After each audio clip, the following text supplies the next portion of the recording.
Well, hello, everybody. It feels like it was just a week ago I was all by myself. And now I'm all by myself again. All by myself. Yes, Andrew? I feel a little like I'm here, too. Well, Andrew, the producer's here, but it was 1 week ago today that I ventured in. I was on the air. Oh, here comes Fester. What the hell's going on? Fester's just strolling in. Yesterday you're early, and today you're early. Yesterday you were late. I'm not early. I'm on time at 6 o'clock, dude. I don't know. Dude, it's 6 Feels o'clock. early. I'm not early. Oh God, that is a hideous shirt. Oh no way. Oh my God. This is like a tablecloth pattern. I like it. Like it is. It's a tablecloth. You know, as we enter the Dude, listen, don't take this the wrong way. I'm not fat shaming you, but of course not. Are you getting bigger? Yes. So you're on an expansion again? Well, listen, I'm putting on my winter coat. like a grizzly bear. Dude, listen, this is not a bit. I'm not no, but seriously, but also that shirt, I don't think that's a thinning shirt. You wear darker colors, and you're supposed to wear certain stripes or. I'm not one of those fat guys that wear darker colors to not look so fat. No, but seriously, are really you're putting on weight? I don't know that I'm not deliberately trying to put on weight. When's the last time you've been to the truck stop to the Catskills? Like I said, I weigh myself like once every 2 years. Does that work? Can you weigh your car? And then get in the car, and then I guess you could, right? That'll Absolutely. work. I mean, that'll delineate an extra 350 pounds. Yeah. Those scales are pretty accurate, right? I would think so. They're scales. I've seen all the scales like at truck stops all across the country. The most accurate scales. Is it like cat? The cat scales or something? I seem to see signs for the cat scale. That would be the name that I associate with the truck. Where the hell's Roxanne? She's having she sent a text to her. She's having a variety of issues. I didn't see a text. She sent it. You can't read it out loud. Hang on a minute. She's got something going on. So she'll be in when she gets in. I told her, take your time. The show will manage with. Well, hold on. I can't read the text. Andrew just said, hold on. What's wrong with the text? You know how Roxanne spills the beans on something and then says, don't talk about it?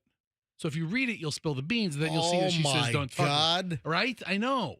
Oh, my God. I accidentally put the car in drive backing out of the garage and drove through the wall into the laundry room. She said not to read it. Yeah, I mean, my God. Here you She are. drove through her house? Holy frig. I wonder if that goes to the kitchen or to the living room. Yeah, the laundry room, the kitchen. Is her car in the living room? She didn't want to talk about it. Oh, my God. Oh, that is insane. Wow. Well, she should or possibly will be in eventually after they take the car out of the house. Hey, Andrew, I'm trying to find my hit the gas instead of the brake, but my wide orbit's all locked up here. I can't change pages. You can't? No. Something's wrong with wide orbit. Oh, this is a great way to start off the show. Hey, folks, I'm kidding about Roxanne driving through our house. That didn't happen. So I can't move any of my pages. So she's listening right now. She just sent me sent the group a bunch of laughy face texts. Now it's what happened? Did Fat Fester have his hand on? What? Hold on. Turn on Froggy's mic over here. Go ahead. There was a bag sitting on top of the mouse over here. Oh, dude, my work bag. Dude, take your bag. I can't control things over here. You've got your personal belongings sitting on top of the mouse, and I couldn't even control the audio server. Why do I have like a Best Buy extra part keyboard and mouse just sitting here? We're off to an awful start this morning. You're walking in late with a horrible looking shirt. You're expanding. Leon's getting larger. Roxanne is running late for some reason because I can't read the text on the air apparently. And then anyway, that would have been really good if she actually drove her car through the house. Oh man, that would be clutch. I don't hope for people to drive through their house, but if I did, it would be Roxanne. Awesome. Hit the gas instead of the brake. Roxanne. Makes a big mistake. Yeah, that'd be great. That'd be awesome. You almost leave old fart in there. And hold on. She's listening right now. Hey, so seriously, it was a week ago today. I mean, last night into early this morning, a week ago was effing Milton. And certainly changed the Tampa Bay area. Hey, we'll recover, but the damage, the debris piles, I'll tell you what, the roofing business and the fencing business. Yeah. Oh my God. You want to be in a good line of work right now? You want to make some bank? The roofing business and the fencing business. Man, I'll tell you what didn't hold up well. Those white plastic vinyl fences. Yes. Yeah, those didn't hold up very well. They built a new community in Land O'Lakes, like a townhouse community. Right. And they encircled, encased the whole thing in that white PVC fence. Yeah, PVC. And it just looks like white matchsticks. Oh, God. All over. And listen, in all fairness, I've seen plenty of the old wooden, what do they call stockade. Yeah. I've seen plenty of that old wooden stockade fencing that's all curmungulated and jacked as well. But that stockade fence seems to come down in panels. Tell you what, the concrete cinder block and stuccoed wall around my place, that did just fine. By the grace of God, if one of those oak trees would have taken a dive the other way, well, it would have smashed through that. Well, the oak tree in my backyard, in my north east corner of my yard, we had that leaning oak tree. Remember, I told the story about this. And that landed on my, because I've got solid wall, and then toward the front of the property and the back of the property, it goes to a knee wall, and then the wrought iron sits on top, and pretty, a medium-sized oak tilted over and fell. I mean, most of the root ball is still in the ground, but it was already a leaning Tower of Pisa kind of tree to begin with. Yeah. And then it just kind of landed on top of my fence I've got some deadly spikes on my fence. And it, ping, ping, it knocked a couple of the spikes off. But then the tree was impaled on 2 or 3 other spikes. I got to get Fred from Profusion to, get out there with the welding truck and weld some new spikes. We have one of them. Michelle found one of the spikes that went, seriously, one of the spikes that went, ping. Michelle found it in the bushes, so we have one. But, Fred, man, have you seen the work they do over there? I have, yes, of course. Oh, my God. Profusion. It's their website is Profusion USA. They're in Largo, and he can make new spikes for me. It's, easy stuff. So I sent him pictures. He said, piece of cake. I mean, this is this is like brushing your teeth for them. I mean, that kind of work is really, really simple. So, and that's the tree that we got that ridiculous quote to remove. And I said no. The neighbor said, okay. All right, fine, no problem. When can you start? So the half is in my yard, and he had his half removed at an exorbitant price. Man, I tell you, you know what? I'm going to start doing? I'm going to start calling out the gougers. I'm going to do post-storm gouge report. And I maybe have callers call in and report and talk about the gougers, those that are just freaking taking advantage after the storm. No, but it was a week ago today. I mean, I rolled in. I was on the air at 6 a.m. Fester, you stayed home. Roxanne didn't come in. And I did 9 hours. So I can't believe it was a week ago. It's like, what a bizarre couple of weeks we've had. Yeah. Yeah, it's just a blur, like missing time. 2 weeks of just evaporation of the space-time continuum. Yeah, but it was this day a week ago that I came on at 6. I didn't end the show until 3. I did, and I was all by myself. All by myself. You know what? I would have come in if it would have just prevented you from singing. I can't believe it's been a week. I mean, it feels like yesterday, and it feels like a month ago. I don't know. It's weird. Yeah, it feels like just a blink ago, but then it feels like a year ago. Yeah. So what the hell is that? All right, just getting rolling. I haven't read Roxanne's text yet on why she actually is late, but Andrew snapped at me. Don't read it on the air. Yeah. That was in my ear. So why can't I read Roxanne's text on why she's late? Roxanne has a habit of spilling the entire beans and then saying, but we can't talk about Yeah. it. Then don't tell us. Yeah, you know just what? say you're going to be late. I've got to work on her transparency. I'm about over the lack of transparency. If she would have just said, hey, Yeah. I got something cooking, can't talk about it, I'm going to be late. I got something cooking. I left it on the stove. I burnt the kitchen down. All right, 6:10 at the MJ Morning Show, just getting rolling. So when is Roxanne? Is she coming in today? Okay, well, I guess we're on Roxanne watch to see if she's going to make it in. All right, quick break. Back in minutes. Here's Shriner with traffic.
MJ Morning Show on Q105, 621. MJ, Roxanne has arrived. Kind of odd. Roxanne, so you walked in the middle of the commercial break a few moments ago, so you're running a little late today. I didn't even read. Apparently, you sent a text, and they stopped me from reading your text on the air because I didn't see it. I still haven't read the text, but you rolled in like 10 minutes ago. Yeah. And then you completely disappeared for the remainder, and you just walked in just now. Are you just like discombobulated? No, I just had to go to my car for something. You're late? You just came from your car, then you had to go back to your car? Yep. I had to go back to my car. But I was telling Fester when I was driving in and I was in a mood.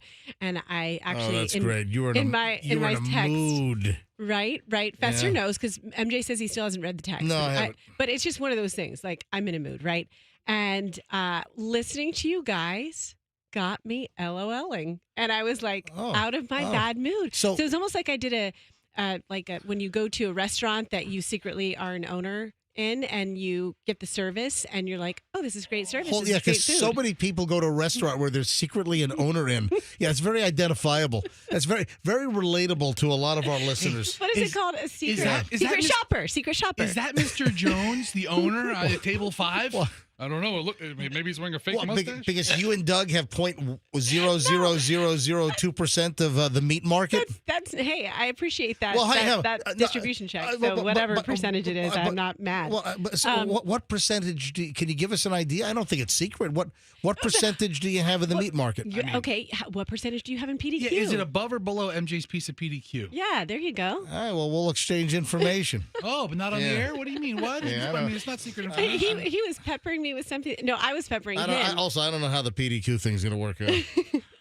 Hey, at restaurants are always flyers. They really are. Yeah. But I was trying to do like the secret shopper analogy. Like I was in the car listening to you guys like, this is amazing. I was in a bad mood. Now I'm in a good mood. Look, see, that's what we do for a living here. That's what I'm saying. All right, so, Fester, hold on to your fashion tip or whatever you want to talk about. It's cool out this morning. I love it. Me too. That cold front, it was even nice yesterday. I thought yesterday was dramatically cooler, and then today is really, really cool. We really don't give a lot of weather forecasts. Clearly when there are hurricanes, we flip on a dime. When Dennis Phillips was only on for 20 hours on this show in the last 5 weeks. We don't do a lot of weather stuff except when there are hurricanes back to back. Then we're like a local authority on the radio. More people come to us on radio than like anybody else because listen, my history of doing the hurricane coverage is just I guess pretty well known. So what temperature? It's 57 degrees out there right now. At least we're in St. Pete, and I think my phone, wherever I am, I think it adjusts to the temperature where I am. So it's 57 degrees here in St. Pete. It was probably a degree or two cooler on the other side of the bridge over in Tampa, and it feels great. So it's a nice, cool, brisk morning. All right, can you tell me, yes. Can we have Dennis on today for about 35 minutes just to talk about the cool weather? I'm starting to think that the weather is I'm personifying it. The weather likes negative attention. We need to recondition the weather and talk about the weather when it's really good for extended periods of time. I have no idea what you just said. The weather likes negative attention. That's just how we give the weather negative attention. That's it. Right. Can you explain? So why are you late? Why were you in a mood? Just be transparent and tell the truth. What happened? Fester, I have no idea. Fester, you understand, right? Yeah. Right? I don't know. Just tell me. Okay. It's all a big ruse. It's a very special someone's birthday today. I forgot their card. Okay. I had to go back to get their card. Oh, BS. What happened? What's? Just tell me the real story. Something in my house broke and I had to fix it. And I'm what broke not in your good house? At fixing things. Well, where's Doug? Okay, this is the whole thing. Just tell me the freaking truth. I mean, you get so cagey and guarded. Just tell the story. I just didn't want to advertise that Doug's out of town again, but that the cat is out of the bag. Okay, so we just did that. MJ, that was the first thing. Doug's out of town. I don't want to talk about it on air. That was the first part of the text. Okay. Here we go. Okay, I had no idea. Why was Doug out of town? Why is he out of town again? He's in New York. Doing what? Was he watching playoff baseball with his buddy? What is he? He's selecting underwear for Derek Jeter again? No, he's business stuff. He was Derek? texting me all of his business stuff last Are night. the Yankees in the playoffs? The Yankees and No, the Mets. no. I have no idea. I know the Mets are. The Mets and the Yankees. Yankees are playing the Cleveland Native Americans. The Indians. Yeah. I mean, what are they called now? What's they're Cleveland? called the Cleveland Indigenous People. No, which is really appropriate for this week because we had Indigenous seriously, People Day. what are the Cleveland Indians called these days? I don't know. I mean, The traffic guards. I don't know. The crossing guards. The crossing guards. The Cleveland crossing. Oh, the Guardians. I knew it had something to do with guards. The Cleveland Guardians of the Galaxy. I would not have guessed that in a year. So anyway, the New York Yankees are playing the Cleveland Crossing Guards. And Brandy, what a fine one.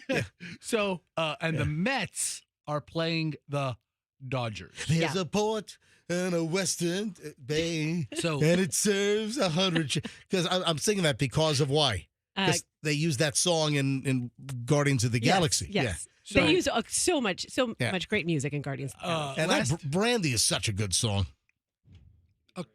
So last night, the New York Mets played the Dodgers, and amazingly, I had the entire game on. I fell asleep like in the second inning, right? And I woke up in the ninth inning, and it was a terrible game. Like the Dodgers won 8-0. Oh, but whoa! The Dodgers beat the Mets. Really? They're still in the series. It's not over yet. Gotcha. It's not. We haven't determined the World Series yet. But it goes to the post-game show at like 11 o'clock when I kind of wake up and kind of make myself made in the bedroom, and there is this beautiful man at the end of the Fox MLB desk, Derek Jeter. And I was like, hey. A beautiful man? What do you say? He's All right, so hold on a minute. So why don't you just tell the truth? That is the truth. Doug is up with Derek Jeter in New York. He's in New York. He's always got business up there. Cut the crap with the business. Your husband, Doug, is with Derek Jeter at the Yankees playoff game. That's where he is. Well, I'm sure since he's in town for business, I'm sure he'll catch a game. What other... What other business would he be? He's only there to hang with Derek Jeter. Just say it. The company that he works for, their headquarters are in New York. What company? The Turn 2 Foundation. I have no idea what the hell that is. Derek's charitable foundation is the Turn 2 Foundation. Okay. He was number 2. No idea. It has to do with pooping. Whatever. It's a bowel movement charity. It's the number 2 Foundation? Yeah. Oh, man, I got to turn a 2.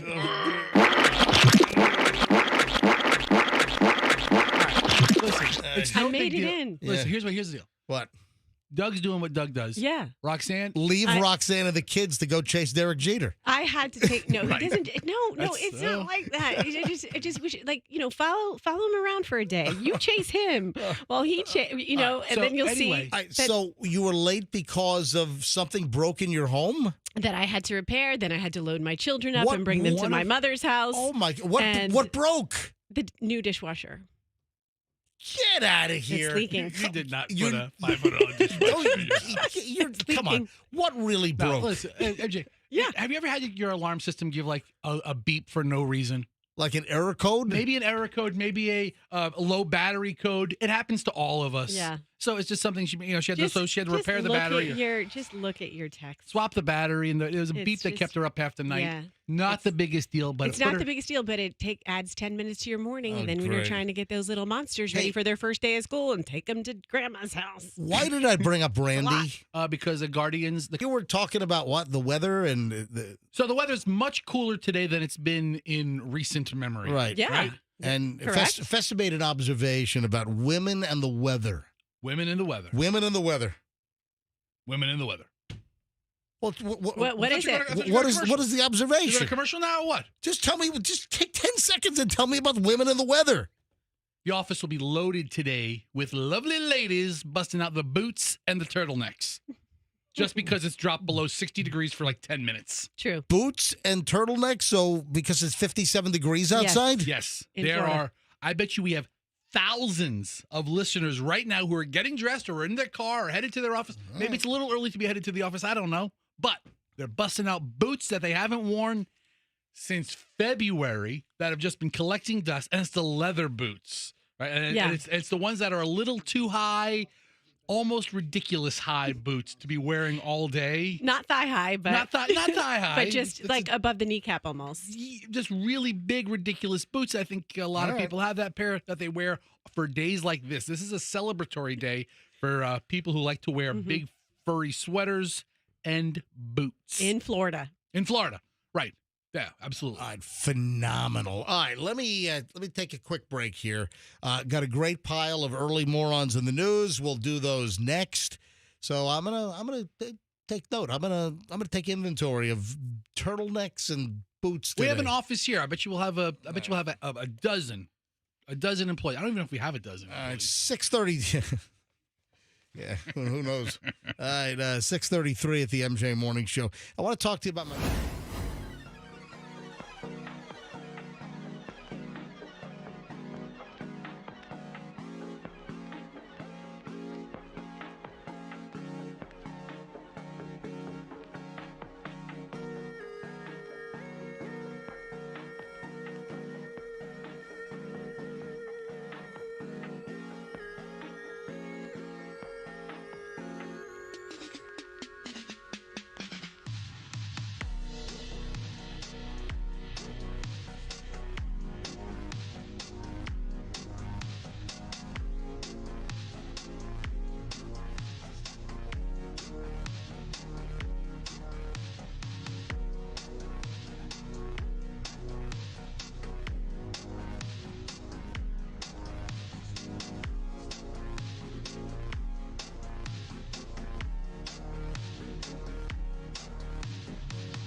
Let's do it. Let's do some early morons of the news as we begin to return to normalcy here on the MJ Morning Show and in the Tampa Bay area. But listen, the aftermath of the hurricanes of Helene, which was a flood and a surge event, and then Milton, which was a rain, wind, and flood event. I mean, like that was like a trifecta.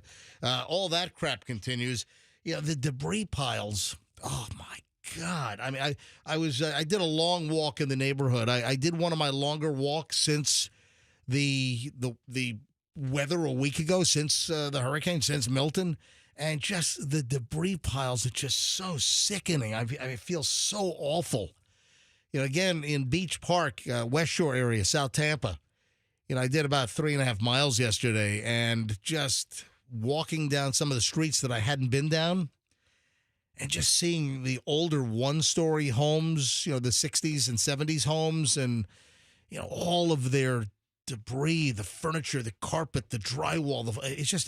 The piles. It's just daunting. It's unbelievable. All right, let's do some early morons in the news. Hey, I've got a piece of advice.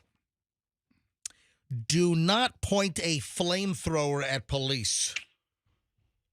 Oh, man. On the surface, that sounds like some really good advice. Yeah, a guy has been arrested for brandishing a flamethrower, pointing a flamethrower at police over in Port St. Lucie. Home of Blank's spring training. Anybody? Port St. Lucie is the Mets spring training. That is correct. Look at you. I mean, if you want to know a spring training location, ask Roxanne. You've come to the source. I love this. This guy's name is Joseph Morton. More like Joseph Moron, right? Joseph Morton. And that's not M-O-R-T-O-N. It's M-O-R-E. Even more moron. Joseph Moron, 39 years old, was arrested, charged with one count of aggravated assault with a deadly weapon on a law enforcement officer and one count of resisting arrest without violence. Port St. Lucie Police Department said it responded to a report of an explosion with smoke. Oh, my God. Earlier this week, when officers arrived, Morton allegedly was yelling at officers from his backyard. He was armed with a handheld flamethrower, came to his front yard and into the roadway where the sheriff's deputies had pulled up and parked. The police department said that it ordered Morton to drop the flamethrower. Hang on a minute. Oh, great. We need the police speaker. Yeah, I haven't used this in a while. I don't know if the batteries are... Oh, no. Oh, check. Son of a... My batteries are dead. Son of a gun. All right, Fester, what does this take, like 27 C cells? We don't have it in the budget, if I'm being honest with you. It's pathetic, isn't it? So, MJ. Yeah. Have you ever fired a flamethrower? No. I know that Elon Musk, didn't his company sell flamethrowers for like $500? Like Have they all sold out? Yeah, they did. Remember That's that? right. I wonder if it was one of those. Was it the Boring Company? Yeah, the Boring Company. So I have a friend who has a flamethrower because for a couple of years he had more money than sense. And it was one of those things. And hey, I bought a flamethrower, dude. And it shot like 30 feet. Yeah. It really went far. I remember when I was a kid, those old green army men. Remember the classic little plastic green army men? Of course. That I think even my uncle back in like the 50s and the 60s when he was a kid, they had those little green. You could still buy them. You get like a whole bag of like 100 army men. Remember that? Yeah, I remember those. I don't know how many kids play with the green army men. But Joey, he had the guy like on his knee, and he had the radio pack, and he had the communicate. Then there was one with a flamethrower. You had the guy with the rifle pointed up. There was like a whole. You had some commander guy, and he was like holding like orders and documents. Seriously, you had like 10 different like green army men, different figures. And one of them, see if you can find Festa found it online. See if you can find there's the guy with the bazooka. Oh, I like the bazooka guy. What about the flamethrower? Do you see the flamethrower? There was a guy with a flamethrower. About 6 of the 10 characters are holding or aiming or pointing a rifle. Yeah, I don't see, in that batch, I don't see the flamethrower. But I'm telling you, there was a guy with a flamethrower.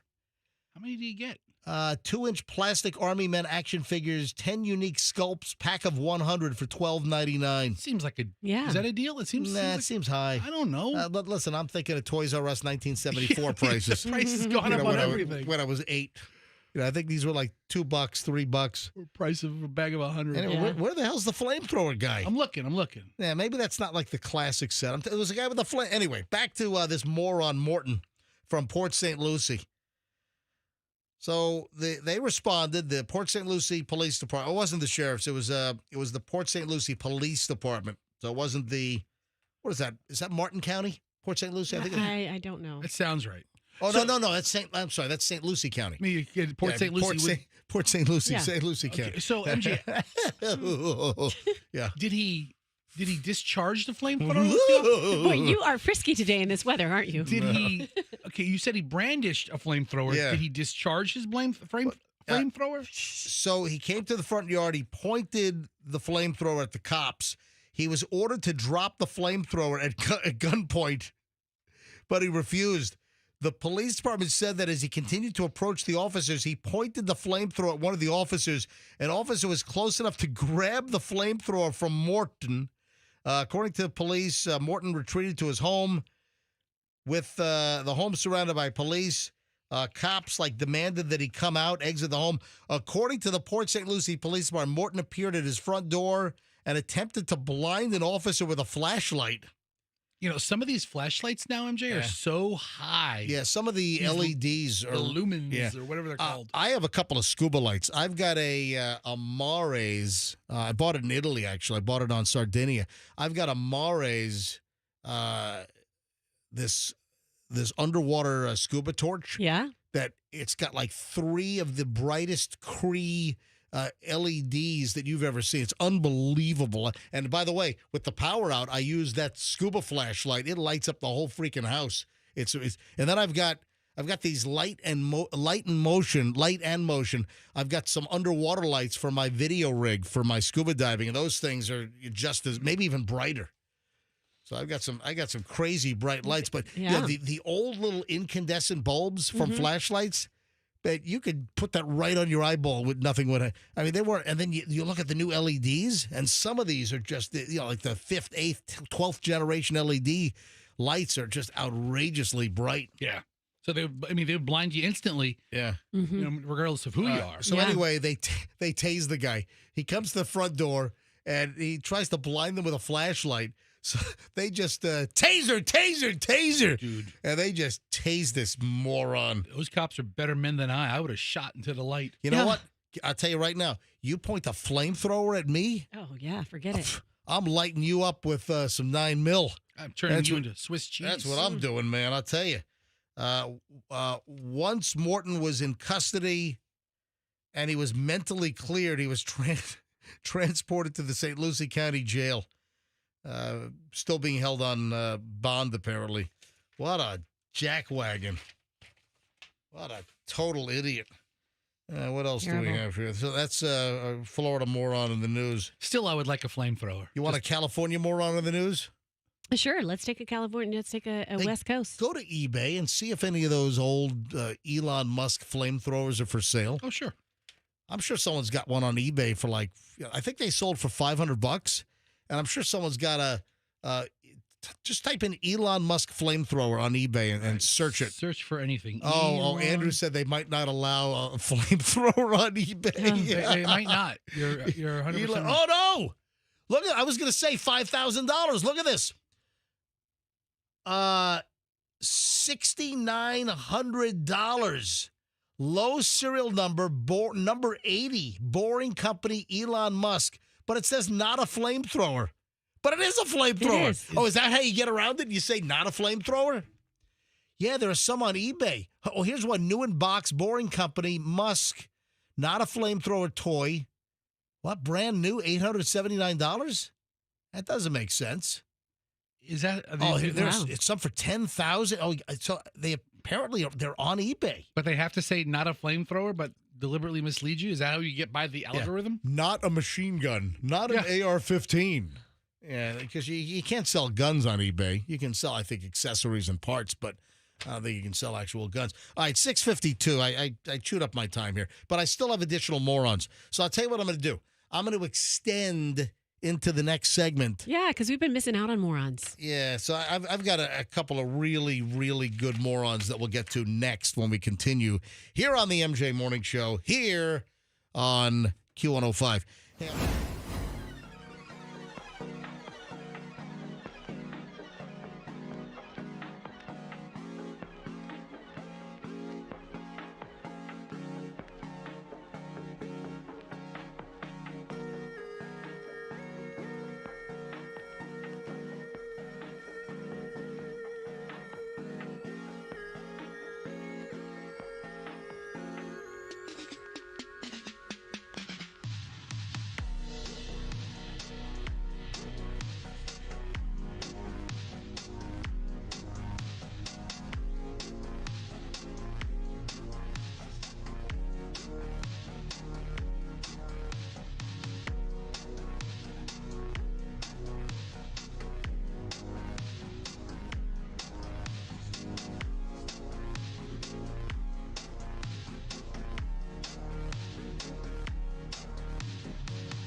I noticed behavior on airplanes has been ticking up toward the bad behavior category. Yeah.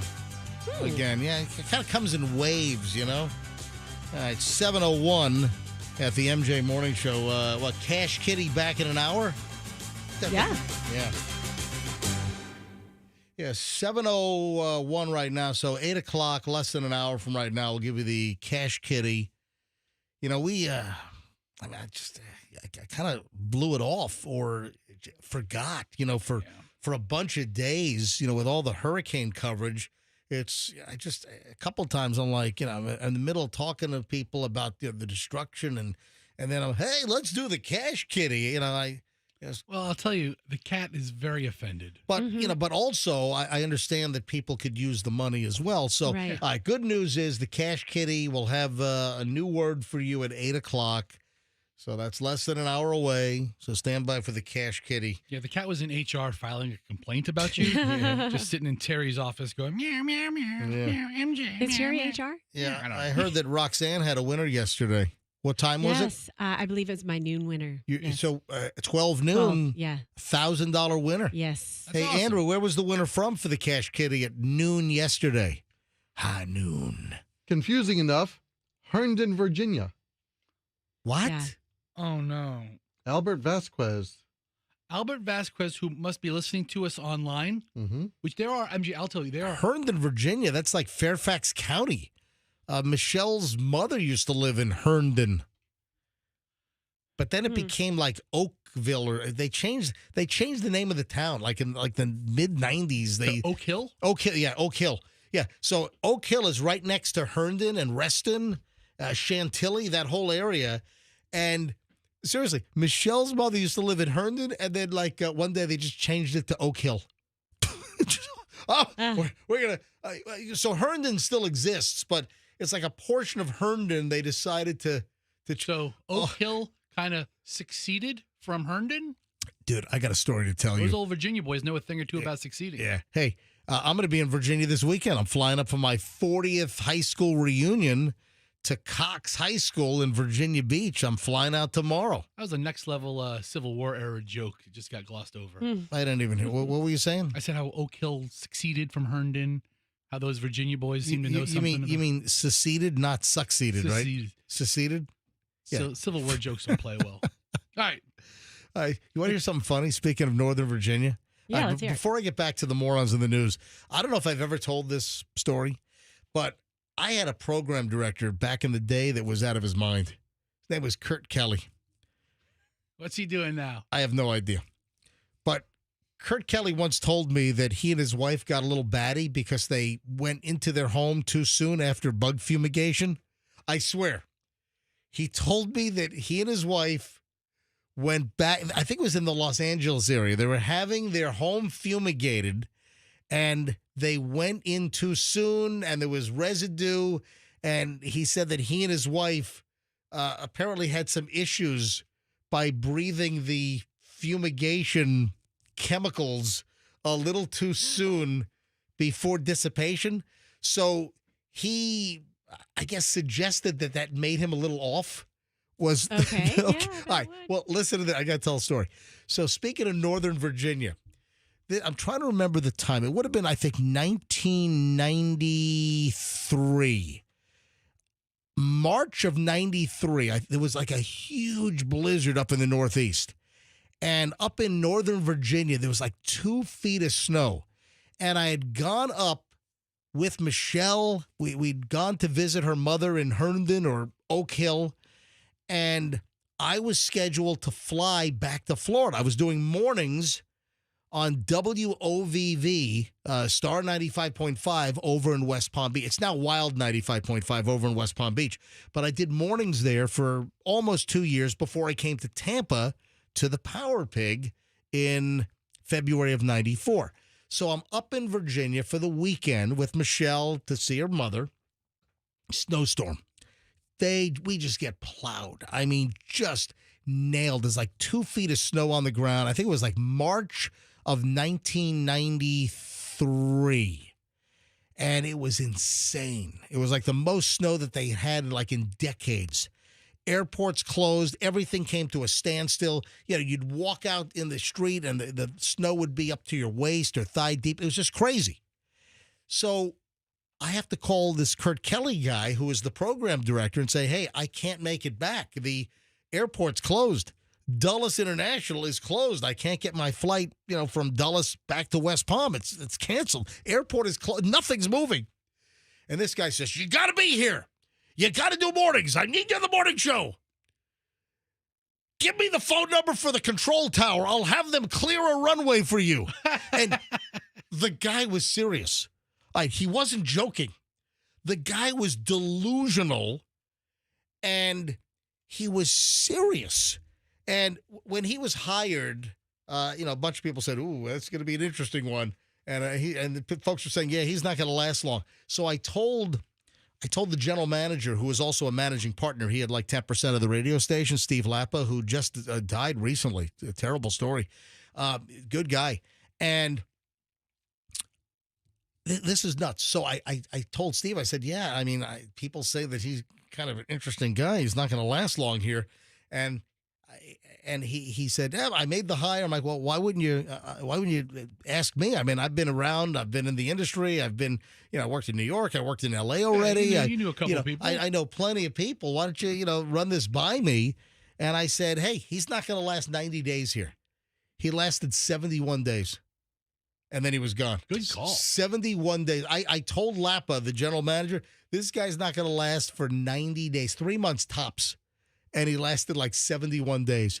But seriously, he said, you get me the phone number for the control tower at Dulles, I'm going to have a runway cleared for you so you can get your flight out and fly back to West Palm. And he was serious. Wow. This is not a joke. He thought he was delusional to the point. He thought he was going to have a runway cleared and I was going to be flown in the middle of a blizzard from Dulles back to West Palm Beach. That's some next level crazy, man. So I have no idea where Kurt Kelly is today. But the winner from Roxanne, that's a true story. The winner from Roxanne's I didn't even know where we came from to get there. Cat Cash. What's it called? Cat Cash. That's the Cash Kitty. Cash Kitty. Cash So Kitty. was from Herndon, Virginia. Yes. That's how we got there. Why weren't they from like Dade City or something? Why weren't they like from Pinellas Park? MJ, we have such a transient population as far as people who live in the north and come here for half a year. Mm-hmm. They listen online or they lived in Tampa Bay and then they move and they still, all you have to say is, Alexa, play Q105 Tampa, and it does. Yes, we have one of, and I've seen some of the stats, we have some of the highest streaming numbers on this morning show of any morning show in the entire company from all over the place. Yeah. So that's always good. All right, additional morons in the news. I thought my Dulles airport story was, certainly a moron in the news. The old Kurt Kelly. Yeah. Wonder if he's still alive. I have no idea where that dude is today, but that guy was bizarre. All right. Hey, truth is a defense. All right. So, California Highway Patrol, I guess as we get closer to Halloween, where are you going? Roxanne's, where are you going? Hold on. What? Oh my God! Now look at Roxanne and her phony face when she does FaceTime with her kid. Why do you have to fix your hair to go on FaceTime with your kid? Yeah, she does. All right, so now Roxanne is walking out of the room with a kid emergency. Roxanne's having a couple of issues aside from the broadcast to worry about today. God. Anyway, give her the space. All right, it's fine. So, the California Highway Patrol chips. Exactly. Hey, can you Hey, Andrew, give me my longer. We have the music. We got John and Punch. Hey, put my longer chips theme over on page 17, would you please? I don't know anybody else from the show, just John and Punch. So this is a California driver pulled over by the California Highway Patrol trying to go into the HOV lane, the high occupancy vehicle lane where you have to have a certain number of people. Yes. This guy has a plastic skeleton with a ghost mask on. So he had the skeleton head, and then a ghost mask was on top of the skeleton's skull. Yeah, cited over the weekend for driving in the high occupancy vehicle lane. Yeah. Why couldn't you put the skeleton in the back seat like an Uber driver and then use the HOV lane? Why do you got to put him in the front seat where everybody can clearly see it?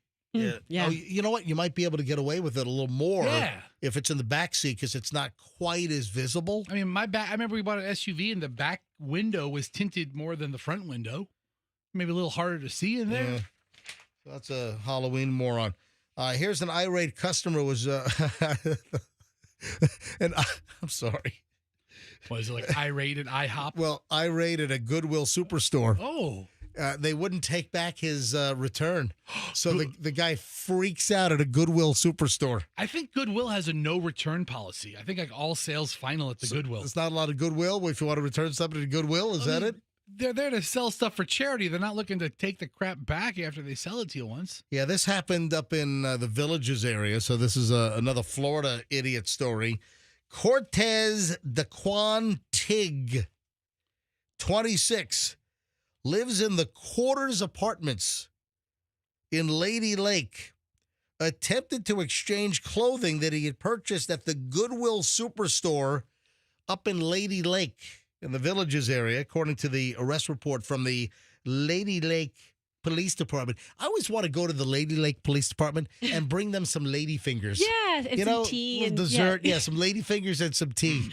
Yeah, some Earl Grey or something, or some chamomile tea, or and then bring them some lady fingers to the Lady Lake Police Department. A little tea saucer. Anyway, so this guy tries to return something to Goodwill. The store clerk determined that the clothing had not been purchased at their store.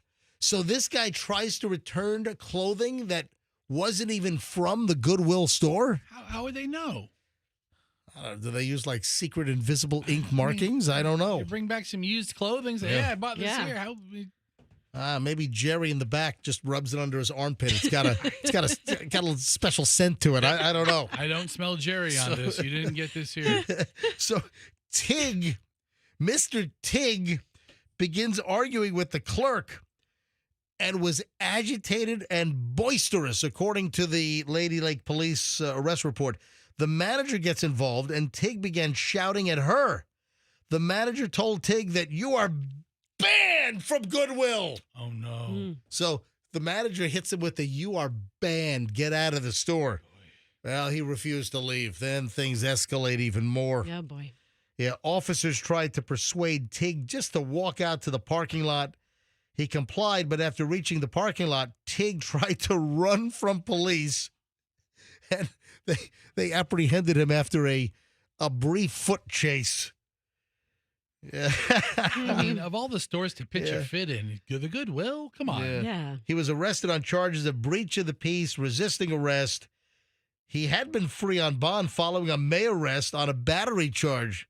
Yeah, he's a fine, upstanding citizen of lovely Lady Lake, Florida. I mean, he was a respected Goodwill customer up until yesterday. Anyway, his previous bond was revoked because of his disturbance at Goodwill, and still being held without bond at the Lake County Jail. Come on. Salvation Army, Goodwill, come on. You don't cause a scene at these places. Come on. That's the last thing I think I want to be in jail for, is causing a ruckus at the Goodwill. Exactly. There's not a lot of street cred in that. Yeah, exactly. Yeah. Oh, another local story. This is a bonehead out of Spring Hill. This guy, Hudson dude, a guy from Hudson in Spring Hill, decides to impersonate a cop and then tries to run a red light at an intersection. Oh. Yeah, don't do this. Guy was arrested impersonating a law enforcement officer up in Hernando. Yeah, this story came out yesterday from the Hernando County Sheriff's Office. Yeah, so on Tuesday, a detective, William Harsany, Harsany, Harsany. Okay. So William H. Detective William H. Yes.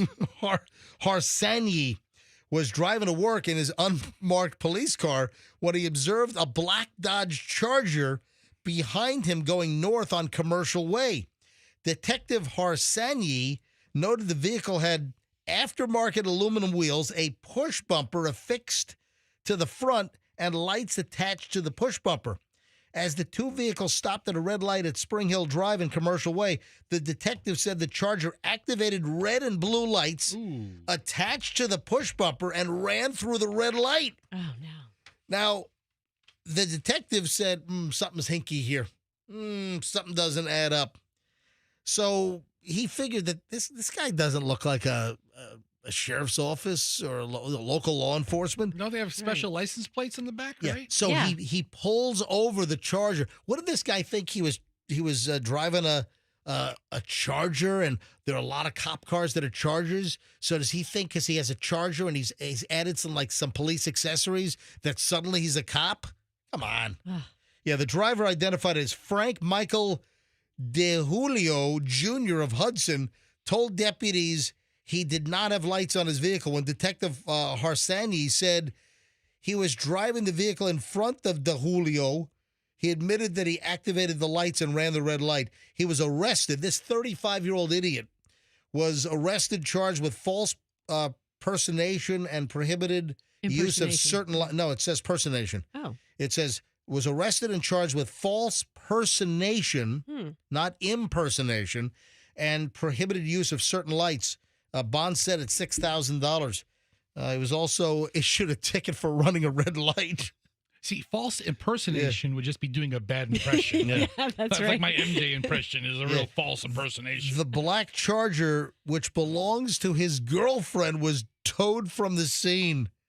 All right, I'm looking at a picture of this vehicle, and those are pretty legit looking cop lights. Yeah, he's got like blue and red LEDs on the front of the car. He has the big black bull bar in the front. Yeah, so he's trying to, and he's got the police light, the little searchlight on the side, on the A pillar, on the side window. So he's trying to make this thing look like a cop car. And what they're saying up in Hernando is that anyone who might have any interaction with this guy, or if he's identified himself as law enforcement previously, they want to talk to you because they'll jam up the charges maybe even more on this guy. Oh, wow. Has he been pulling people over? Yeah, I mean, if this guy would get behind me and activate those lights, I'd pull over. Oh, me too. Yeah.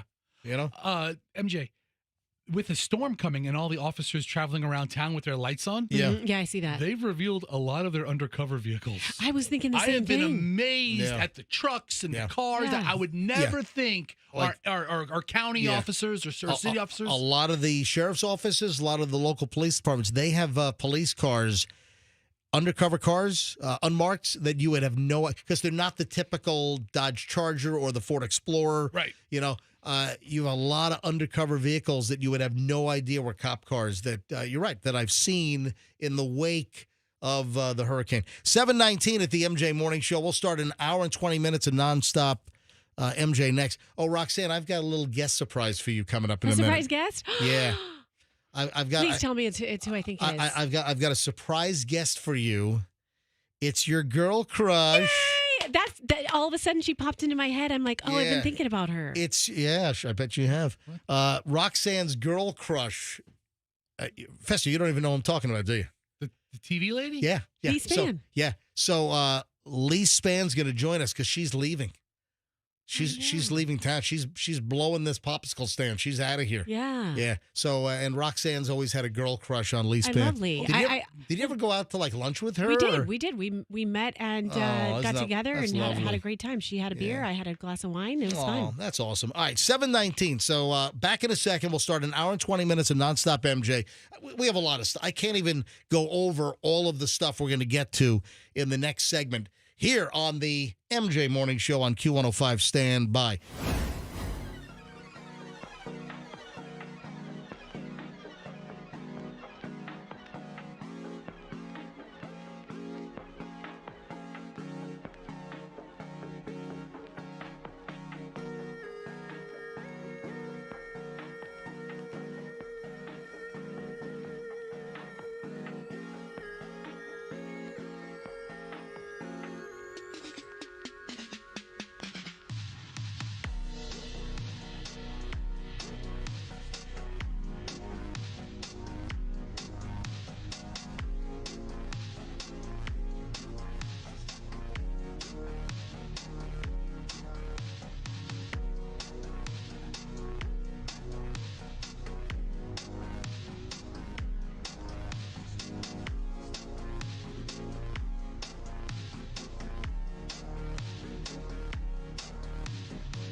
You are listening to the MJ Morning Show. MJ, Fester, Roxanne, Andrew in the producer's booth at 7:28. Let's go. Hour and 20 minutes plus of nonstop MJ starts right now. Hey, Chloe was disturbed by something yesterday. Something we did on the show?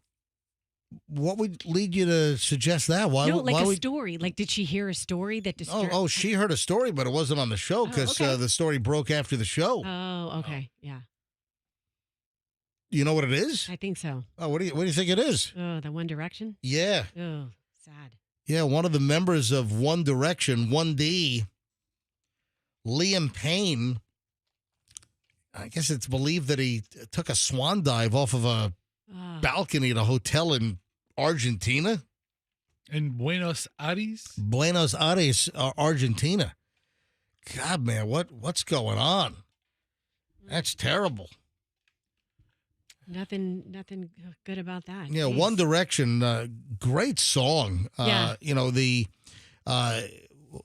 Don't Know You're Beautiful. I mean, or What Makes You Beautiful, whatever the name of the song. And one of the members, they broke up some time ago. Then they all went on their little. One guy became a big star. Yeah, it's the Harry something. Yeah, Harry Styles. Harry Styles, yeah. So Harry Styles is like the biggest name to come out of. And then he was like dating all kinds of famous. Didn't he date like Olivia? Yeah. What I don't know. So these boy bands, one guy tends to be the big star, and the other guy ends up being game show hosts. Like Justin Timberlake, Right. for instance, in Sync. So One Direction star Liam Payne, 31 years old, fell off a hotel balcony in Argentina, and it's believed that he jumped. And there's all kinds of, it's a sad story. It's just all kinds of reports that he was acting erratic and that he smashed his laptop computer in the hotel lobby. and had to be removed and taken up to his room. I've got a pile of stuff here, and I know that there are a lot of One Direction fans, but Chloe was shocked.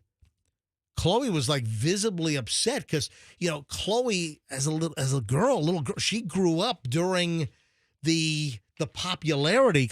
She's 23 now, but she really grew up during the popularity of One Direction. Listen, Liam Payne has died after falling off a hotel balcony in Argentina. The former One Direction star allegedly plunged to his death from the third floor of the Casa Sur Palmero Hotel. Unclear if it was intentional. However, eyewitnesses told TMZ Payne was acting erratic before his sudden passing. If you're going to jump, the third floor doesn't... Yeah, that's kind of iffy. Listen, I'm not making any suggestions here, but when you hear that somebody jumps off the third floor... That's my joke. I could make it height. Yeah, I could do it. I could do it. The third floor is, I'm guessing, somewhat survivable. If I'm high enough you're going to break some legs. You're going to, F up your hip. Might have some back, but I think the third floor is it's somewhat survivable in many instances. Obviously, not in this. I'd splat like a big fat bug, but somebody who's in relatively good shape might survive that. Yeah, according to TMZ, he smashed his laptop in the hotel lobby and had to be carried back to his room before he plunged off the balcony. And then, TMZ is getting all kinds of crap.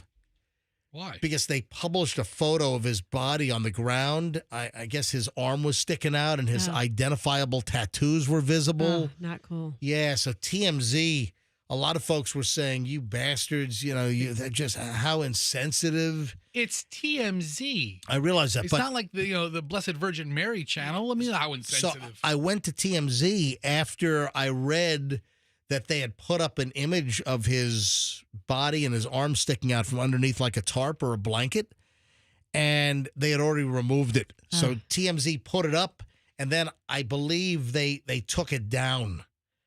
The photo, which people were calling them out. It's like, man, that's gruesome. Right. That's grisly. So that's ghoulish. They're showing the view from his balcony. Man, that was a triple G right there. Talk about alliteration, man. Gruesome, ghoulish, and grisly. It was the 3G. Yeah. Gory would have worked also, right? Ooh. I need to go with 5G. Grim. Yeah. Grim? There's your 5G. Yeah, we got it. So I'm looking at the view from his balcony. Yep. And there's a pool within unrealistic leaping distance. Yeah. I mean, there's the pool right there. He's 3 floors up. If I'm getting a little crazy, I can jump. I can make it. I don't know. Yeah, but there are reports that he was like going through all kinds of like ups and downs, emotional problems. So his girlfriend was there with him on the trip, and then she left a few days prior, and he stayed on. Okay. His girlfriend's Kate Cassidy. Yeah, so she was there, but then left 2 days ago. Did you just say that? Yes. Yeah. Wow. And then an ex-girlfriend named Maya Henry recently got a restraining order against him. Ooh. So it sounds like he wasn't in a right mental frame of mind. I saw another report that he spent his final years of his life in crisis. He'd been going through periods of ruinous behavior for a long time. He was open about his struggles, tried to downplay them at times, but his demons were much worse than he let on. So, One Direction singer Liam Payne gone at the age of 31 years old. This rocked my daughter. Chloe was very upset. I bet. Yeah, she's, oh my God, Dad! And she was really, really upset. It really affected her yesterday when you hear somebody 31 years old. Yeah. In this case, and then here's a story. TMZ slammed his disgrace over Liam Payne body photo. Social media exploded. People blasting TMZ for posting a picture of his body. Yeah. I didn't realize he's a father, too. He's got a 7-year-old son. Really? Mm-hmm. Oh, geez, that's terrible. Anyway. Rest in peace. You're insecure. What a sad story. I hate to hear that. People that have demons in their life and they can't get them fixed. And I'm guessing it's going to be ruled a suicide, or maybe, who knows? All right. 7:36 at the MJ Morning Show. Now, special guest time. Oh, Roxanne is so excited. Lee Spann, Channel 8, welcome to the MJ Morning Show. Good morning. How'd y'all like the cold weather this morning? Oh, fantastic. Yes. It got nice and manageable yesterday. So yesterday was like mid-70s, and with no humidity, it just felt good yesterday morning. And then I knew that the cold front was also coming. And then you go outside, it's like 57 degrees. I'm still in my T-shirt. Listen, when we get the cold spells when it's like 30 here, I'm still in T-shirt and shorts. I don't. Right. So nothing changes for his attire. Exactly. But Lee, are you wearing boots today? I am not. I actually do have open-toed shoes on, yes, because old habits die hard. That's just my theory down, Lee. You're not helping me. Yeah, because Fester early this morning said more women in the Tampa Bay area are going to be going out like to work in turtlenecks and boots. Do it. We don't get many days. We don't get many days when you can. So it's just such a it's just a drastic drop. And we went from technically it was our first fall cold front, but it really feels more like December. I mean, it really went quickly to winter, but of course it's going to last like 2 days. So enjoy while you got it. Yeah, but also this kind of weather and these cold fronts, this kind of wards off any further tropical development, right? Heck yeah, we like that. Yeah. Right? Also, did I see that? First of all, I know that this probably ticked you off, Lee. Folks, News Channel 8 meteorologist Lee Spann on with us, and there's a reason why we're having Lee on, and I'll explain in just a second. But I'm sure you got bombarded. The fake social media posts where people, like, just after we finished with Milton last week, some idiots online were posting like old maps, old like hurricane maps, and saying, "Oh, and now here comes Nadine." I know you saw all that garbage. Yeah, you have no idea the anger that because they were starting to post it before Milton had even made landfall. And, we had 2 in a row, so it wasn't like that was, a completely absurd thing to be talking about. And also, I saw that the National Hurricane Center has actually reduced the chances of development for that system out in the Atlantic. Yep, and it's and even less of a chance for it to develop. Cold front's going to keep it well down to our south. So I just urge people that if you start, because I heard, like I said, even from my mom who heard it, one of our producers said, that she's just hearing it on a group chat. So just remember that the National Hurricane Center, WFLA, we're going to tell you what's actually happening. So you don't. I just got so angry that somebody would capitalize on trauma that we were going through. Oh, it made me very upset. Yeah, it's horrific. Anyway, the reason why we're having Lee Spann on. And Roxanne... is it just because she's my friend? Yeah, well, listen... Because we're best friends. We've talked about this in the past, that Roxanne's girl crush is the lovely Lee Spann. Well, this is... can I say how it started? Because I've always felt this way. Whenever I would hear Lee's voice, whenever, if I was driving to work, this has been going on for years, Lee, that I would be like, gosh, she just sounds so nice, like the kind of person I would want to go have lunch with or hang out with. And then I would work with you guys, and I would sit in here, and she would be up on the television, and I would just say, she just looks like so nice. I want to hang out with her. Yeah. So and Roxanne said, I remember being in the studio, and Roxanne points to the screen while you're on, Lee, and Roxanne says, I want to be friends with her. Well, we did. We got to meet up. We did get to enjoy some time together, for sure. Right. So the reason why we're having Lee on, our official weather partner here on Q105 is ABC Action News, but Lee has been in this market for 17 years, and Lee, you're leaving. Roxanne, your girl crush is leaving. I know. Lee, where are you going? So I'm going to Ohio. Wait, who the hell goes from Florida to Ohio? Did you lose a bet? No, I did not. So my a lot of people know my husband was in the news industry. That's how we met.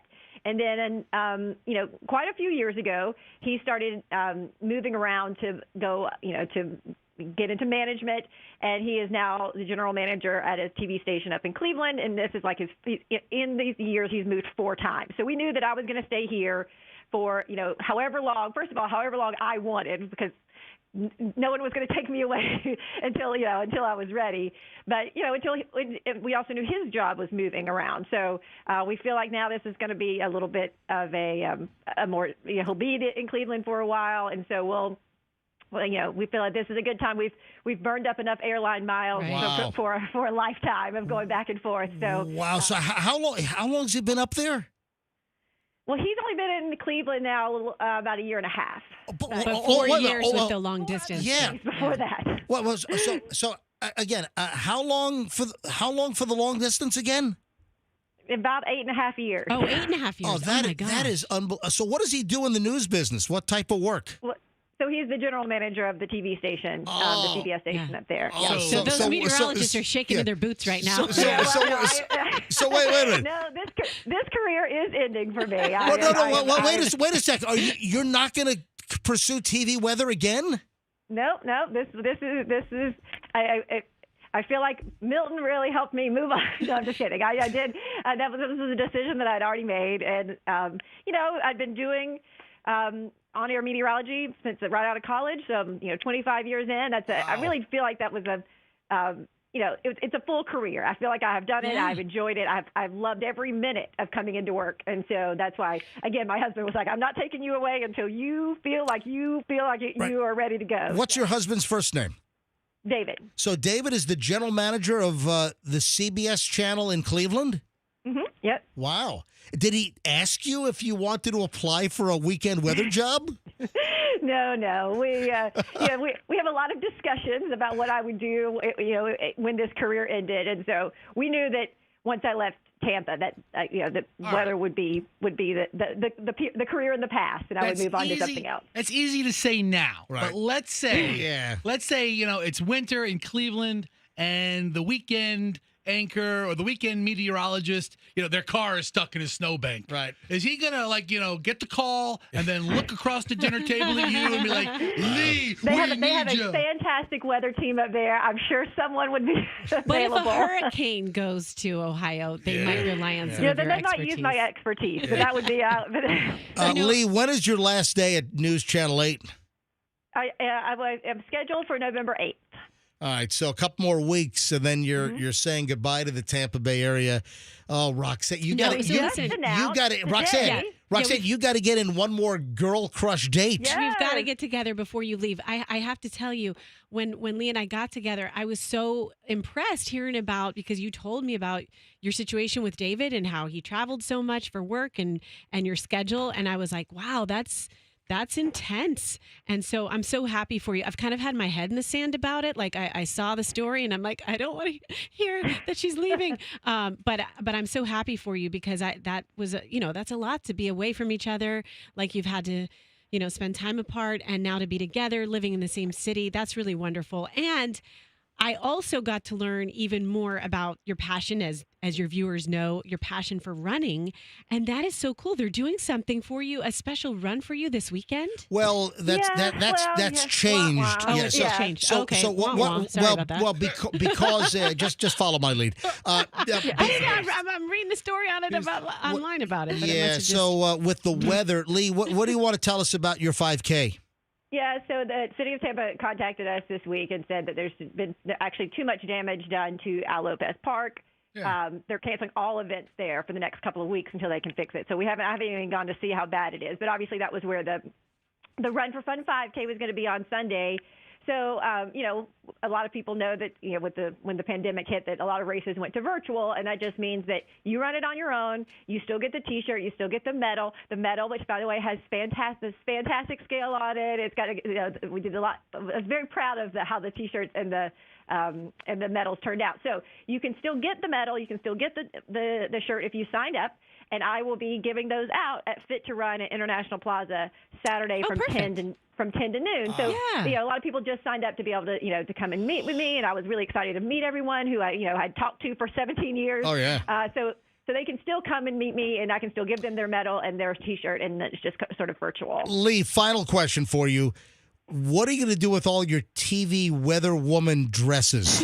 Great question. Throw them in the trash can? No, because there's a very similar dress that a lot of the anchors and the weather people wear on TV. Well, you know how if you worked at a job that had a uniform, that's sort of what all these clothes kind of feel like. They feel like they're just sort of a uniform to wear on TV. So, what was that movie where the woman burned all the guys' clothes in the front yard? No, there won't be a burning of clothes, but it will. Some of them, sadly, I've been wearing for 10, 12 years now. They need to go away. Yeah. Gotcha. And so, so it'll be a nice purge. But I also wanted to say we just announced today that you get to wake up to Amanda Holly every day now. So she has obviously been our tag team and sort of my partner through all of the storms and every morning. So she is going to take over full time once I leave. So we're very excited. She's an amazing meteorologist. She's way smarter than me. Sadly. Lee, we wish you the best of luck, and Roxanne will be in touch to do one last girl crush date. Okay? Yes, that'll be great. I can't wait. Okay, thank you guys so much. Thanks, Lee, and have a great one. Bye. You too. All right. I want to get Mayor Jane Castor on quickly because there are some daunting numbers. And this is only city of Tampa. You've got the counties. You got the rest of Hillsborough County. You've got Pinellas. You got Pasco, Hernando, Sarasota, Manatee, Polk. The amount of debris is out of control. Some of the numbers are crazy. I need to get a hold of the mayor quickly before her 8 o'clock staff meeting. Let me dial up the mayor on her cell phone quickly. 813. But what happens to all of this debris? I mean, does it go straight to a landfill? Well, do we have a landfill that can just take all this stuff in? Yeah, I mean, the county has a landfill, absolutely. Yeah, but it's a big deposit. Well, that's why I'm calling the mayor right now. Well, let's get to it. Yeah, because there are just a lot of interesting stats and numbers that are crazy. Does the city have their own dump as opposed to like the landfills we see around town? Like the waste management operated places? Guess what? You can ask the mayor. Hold on a minute. I'm afraid of the mayor. Yeah. I don't want to. Oh, you've reached the voice. Hang on, she probably doesn't recognize the number. Let me just text her. Calling now, 727 number. Okay. Let me just dial her back. Okay, hang on a minute. Right. Let me just try her one more time. I looked at that 727 number and said, I'm mayor of the 813. Yeah, we're the 813. 813. I don't pick up these 727 numbers. Not the 727. Hang on a sec. 727. Yeah. I think I hit the wrong number there. Hang on a minute. All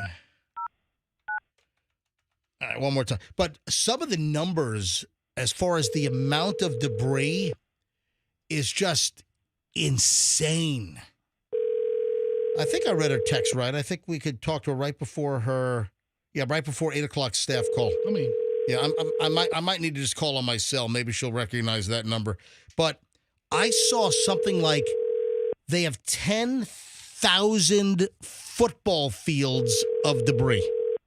Wow. Oh, you've reached. Yeah. So hang on, let me just try her on my cell. Hang on a minute. Let me see if I can. But I mean that is just unbelievable. I just can't even process how they're going to get all of this up and out of the way with any efficiency anytime soon. Yeah.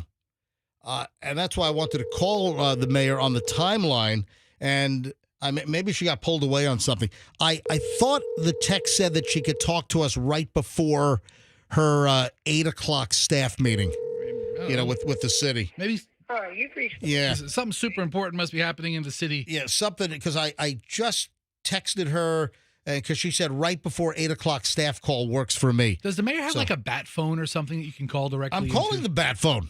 That's her cell phone, but right? Some of the details here. 10,000 football fields of debris. I mean, can you even process that? No, I can't. Yeah. And Andrew had a good question. So you have an area of 10,000 football fields, and how deep would that be? How high of a pile would it be? For 10,000 football fields. Yeah, is it like 6 feet high or waist high? But apparently, the other question I wanted to ask the mayor was, apparently there's some timeline that has to be achieved in order to get reimbursement from the federal government. That I thought I saw that you have to, the city has to remove the debris, and this goes for other cities other than City of Tampa and other counties, that in order to get FEMA reimbursement, that you've got a certain timeline that you have to get 100% percent of the debris. But they don't help, right? I mean, they just offer you money and get it up by X date. What do you have, like 90 days or something? Well, it was 3 months. Okay, all right. I just kind of guessed, but. All right, hang on a minute. Andrew says mayor's on one. Hold the mail. All right, hang on a minute. Mayor Jane Castor, City of Tampa, good morning. Good morning. How are you? Listen, I can't believe it was a week ago. Can you believe that? It's been a week. I know. It's unbelievable. On our staff call last night, somebody brought that up, said, a week ago we were sitting in the EOC waiting for this to hit. Jeez. Amazing how time flies. Yeah. So we were just going over some of the stats while we were trying to get you on. Did I hear 10,000 football fields of debris just in the city of Tampa? Yep. And what depth? Because Andrew, our producer, he said, okay, so 10,000 football fields as far as area. How high did that get delineated? Yeah, no. I mean, I don't know. Math wasn't my strong suit. Yeah, that's a real nerd question. It's a lot. It's a lot, for sure. And then what's the story with FEMA? I also thought I read that in order to get reimbursement from the federal government and FEMA funding, that there's a deadline that we must remove 100% of the debris by... Not 100%. 90 days. That's always been the timeline for FEMA.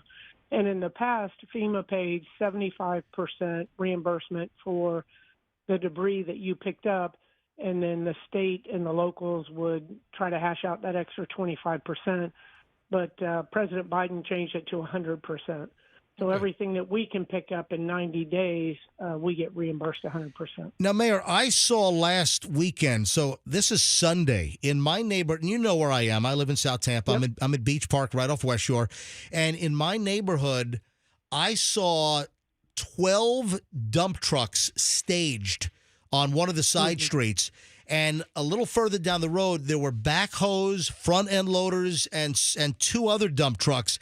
And they were picking up the debris. And the first round is, I guess, the household waste, the drywall, the wood, the furniture. That's the first. And I just wanted to point out that on a Sunday, there were like 14 dump trucks in my neighborhood, and I was looking at like the door on the dump truck, and there were trucks from like Kissimmee and Davenport. It was like all over the state. Yeah, they're coming from all around the debris removal. So I'll try to go through a couple of things really quick, the high points. One, getting the debris removal companies. Now, everybody in the state practically is after them, right? And so we have to contract with them. We're doing emergency contracts. Shoot, I'm driving down Del Mabry after Helene, and our contractor didn't show up with the resources they were supposed to, so we're just doing emergency contracts with everybody. I see a College Hunks hauling junk truck. I call Omar, one of the owners. Hey, can you guys help? Sure. We signed them up in an emergency contract. So we're getting as many people as we can, but then those trucks have to be certified. So it really takes like a week to get them up and running when they get here. Wow. But think about a garbage truck. A garbage truck could pick up an entire neighborhood in one load on a normal day. Now it may take 3 of those trucks or 5 or 6 of those trucks just to get one house. So we're talking about a lot of debris. We're going after the household first, and we're finishing up with Helene. We got, a lot picked up with Helene, still had some on Davis Islands, and still had a lot along Southwest Shore and Port Tampa in your neighborhood. So we're picking all of that up first, and then we're going to do the household debris and the rest from Milton, and then we'll start picking up the yard debris. People can take their yard debris, and if they go on our website, there's a couple of different dump sites that they can take it to for free and drop it off. And then we also we need the community's assistance in separating that debris if you can. Yep. If it's refrigerators, stoves, dishwashers, put those in one location, drywall, flooring, carpet in another, and then keep your yard debris away from that, and then stay away from fire hydrants. Yep. We're going to try to notify everybody of when we'll be in your area so you can keep your cars off the street. So just so we can get it done as quickly as possible. And our T&I group is crafting a map it'll be a heat map, and it'll show where the majority of the household debris is. And so those will be the areas that we're addressing first. We've never seen anything like this. This is a once in a lifetime, hopefully, event. I hope so. Yeah, I mean, knock on wood. And again, really, to get things cleared up, it's gonna be months before we're totally cleaned up. And then, of course, you've got all the road signs and all the bent and destroyed road signs all over the place. Mm-hmm. Yeah, and we've got groups from, again, all over the state that have come in to help us not only with trees, clearly with the power, getting everybody's power back on. We had 6,000 lines people in working on that. And then putting the street lights back up. Oh, yeah. I mean, we've got groups that have come from all around. And one of the things I want to do, we had a couple areas that got hit with the Milton with the storm water. And so we just asked for volunteers from the city and put together probably 7,500 people that volunteered to go into like the Forest Hills area and help pull out the furniture in those homes. A lot of people that don't have flood insurance, they're in an X area, but we had literally a 300-year storm. We had more rain during Milton than we have had in our highest recorded entire month of October. Yeah, it's like 70. We're at like 78 inches for the year, and the numbers are daunting. So, Mayor, on my street, we kind of did our part, take some pressure off the city. We hired a private dumpster company, and just at the end of my street, we went through 7 dumpster loads, and we picked up the tab. We found a great guy, one of those drop and go dumpster guys, and then he takes it to the dump. Good. Yeah, a guy by the name of Gabe, Early Bird Dumpsters, a small business guy with his new business. He's got like 14 or 15 dumpsters, and we went through 7 dumpster loads on my street, and we split it among 8 neighbors to take some pressure off the city. So awesome. we're totally cleaned up on our end. Appreciate it. Thank you. That really it makes a big difference. So anybody that can, clearly the city is here to do our job. But anybody that can, yard debris is going to be sitting there for a while. But we're doing all we can to get it up and moving out. And again, we're going to try to get volunteer groups together over the weekend to just go in and get people, the furniture, get the drywall cut up so that they don't get mold in and those types of things. So, Mayor, where does the stuff from the city of Tampa go? So our stuff, we are one of 2 cities in the United States that owns our own waste to energy. And so we burn a lot of the household garbage, and then that heat is turned into steam, and the steam is turned into electricity, and we sell that to the tune of millions of dollars a year to electric co-op. The brush, since everybody had to start putting their yard waste in paper bags, because we contracted with a recycling group.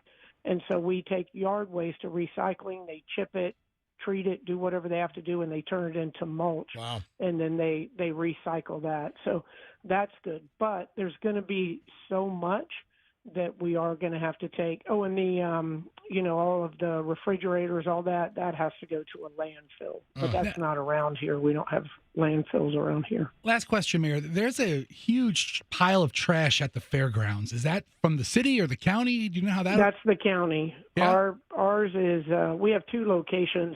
One is out off of 34th. That's our waste to energy, and that's where one of the locations, McKay Bay, that people can take their yard waste and also they're my vicious watchdogs. Canine units. Yeah. Canines there. Yeah, there's another dog in the neighborhood. We can't handle that. But out to McKay Bay and those locations, and then we also have more convenient for the south end is down at the end of Manhattan, the Manhattan transfer station. So we have a lot of our household debris down there. Mayor, I know you have an 8 o'clock staff meeting. Let me let you roll. Thank you for your time this morning on the MJ Morning Show. Appreciate it. And thank you guys for all you do for the community. I really do appreciate it. Our pleasure. Thank you, Mayor. Take care. All right. And listen, that's Jane Castor, Mayor Tampa, but this is being repeated every county. In St. Petersburg. Every big city. We had Ken Walsh on, recently, and Clearwater, and all the county operations, for Hillsborough, Pinellas, and Polk, and Pasco, and Manatee, and Sarasota. And it's really just a daunting effort. We've never seen this amount. I was walking last night. Oh, let me do Cash Kitty here quickly. So this hour's word for the Cash Kitty, your chance to win $1,000 right now, is fun. Are we having fun? Yeah, the word is fun. Text the word fun, F-U-N, nationwide to 45911 before quarter after, and you got a shot at $1,000 right now. Or you can enter it on the Q105 app or at myQ105.com. Text the word FUN, F-U-N, nationwide to 45911. So I did about a 3-mile walk last night, and I was on a particular street, and the whole frontage of this house, probably about 75 feet, probably an RS-75 lot, multiple houses, the older at-grade houses where they're not built up. And I'm looking at the entire width of the lot, about 5 feet high, of all of their furniture, carpet, drywall. I mean, I'm seeing family photos and picture frames, and I'm seeing tons. I'm seeing tons of CDs and DVDs, and I mean all kinds of stuff. It's just the amount of debris is just absolutely incredible. It's absolutely nuts. Speaking of nuts, why am I in love with this video of you in your driveway with a microwave on the back of your Ford truck making Pop Secret and a smoothie? What are you doing? You pour the popcorn on the ground, you idiot. Roxanne, you didn't see this? No, I haven't seen this. All right, so our X5 is in the shop getting a new starter because it was touched by some of the salt water. So our X5 is not totaled. It just needs a new starter, apparently. Speaking of touch, you look like you were touched in the head. Thank you. So a great sponsor on the show is Veterans Ford. You got a hairdryer. Yeah. I've got everything. All your appliances right there. Veterans Ford, they gave me to drive an F-150 Power Boost, and it has a full 7,200 watt generator, and you can power a bunch of your house or business off of the truck. So in the back left of the bed, there's a rubber flap, and you lift that up, and there are 120 volt outlets. There's a 240 volt outlet. You run the vehicle, and it manages it automatically, but you can run on a tank of gas. You can run it for over a day. And power your house.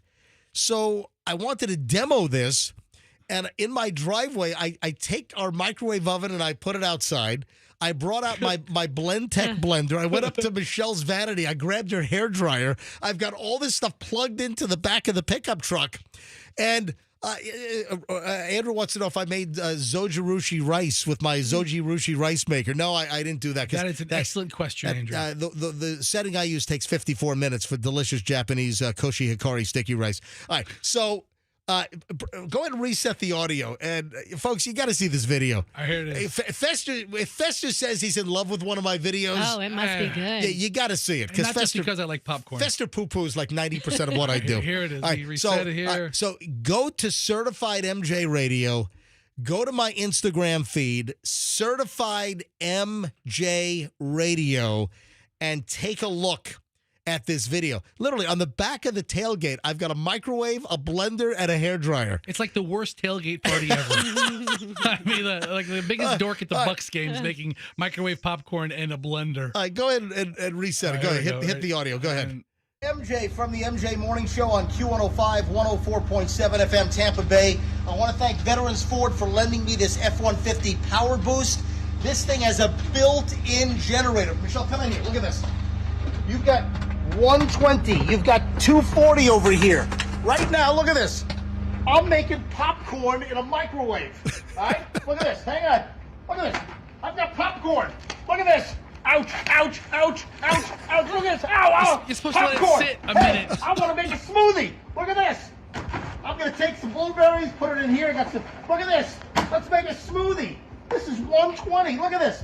Holy moly, look at this thing. All right? I want to shut this thing up. Hey, I want to blow dry my hair. Look at this thing. So Veterans Ford ran the dealership off of a couple of these F-150s when the power was out. Thanks, Veterans Ford, and this F-150, absolutely incredible. So that's my video. All right, so listen, the truck is amazing. Yeah. The guy operating the truck is the biggest nerd I've ever seen. That's awesome. I want to see you iron your khaki shorts out there. Yeah, I've never touched an iron in my life. Plug an iron in. Use the truck bed as an ironing board. There you go. I'm going to tell you right now. All right, let me just lightning round a lot of stuff. We just have a lot of things to get to here. Oh, Fester. Yes. Did you ever find out what happened to the McDonald's truck? So the McRig, at the close of yesterday's show, we talked about the Denny's truck, wherever Denny's is giving out their meals for hurricane relief. And then we talked about the McRig, the McDonald's hurricane relief truck, the McDonald's giving out free food promotional truck. And it was going to be at the McDonald's. And you said it was, what, 9,200? That's the one right here. That's right.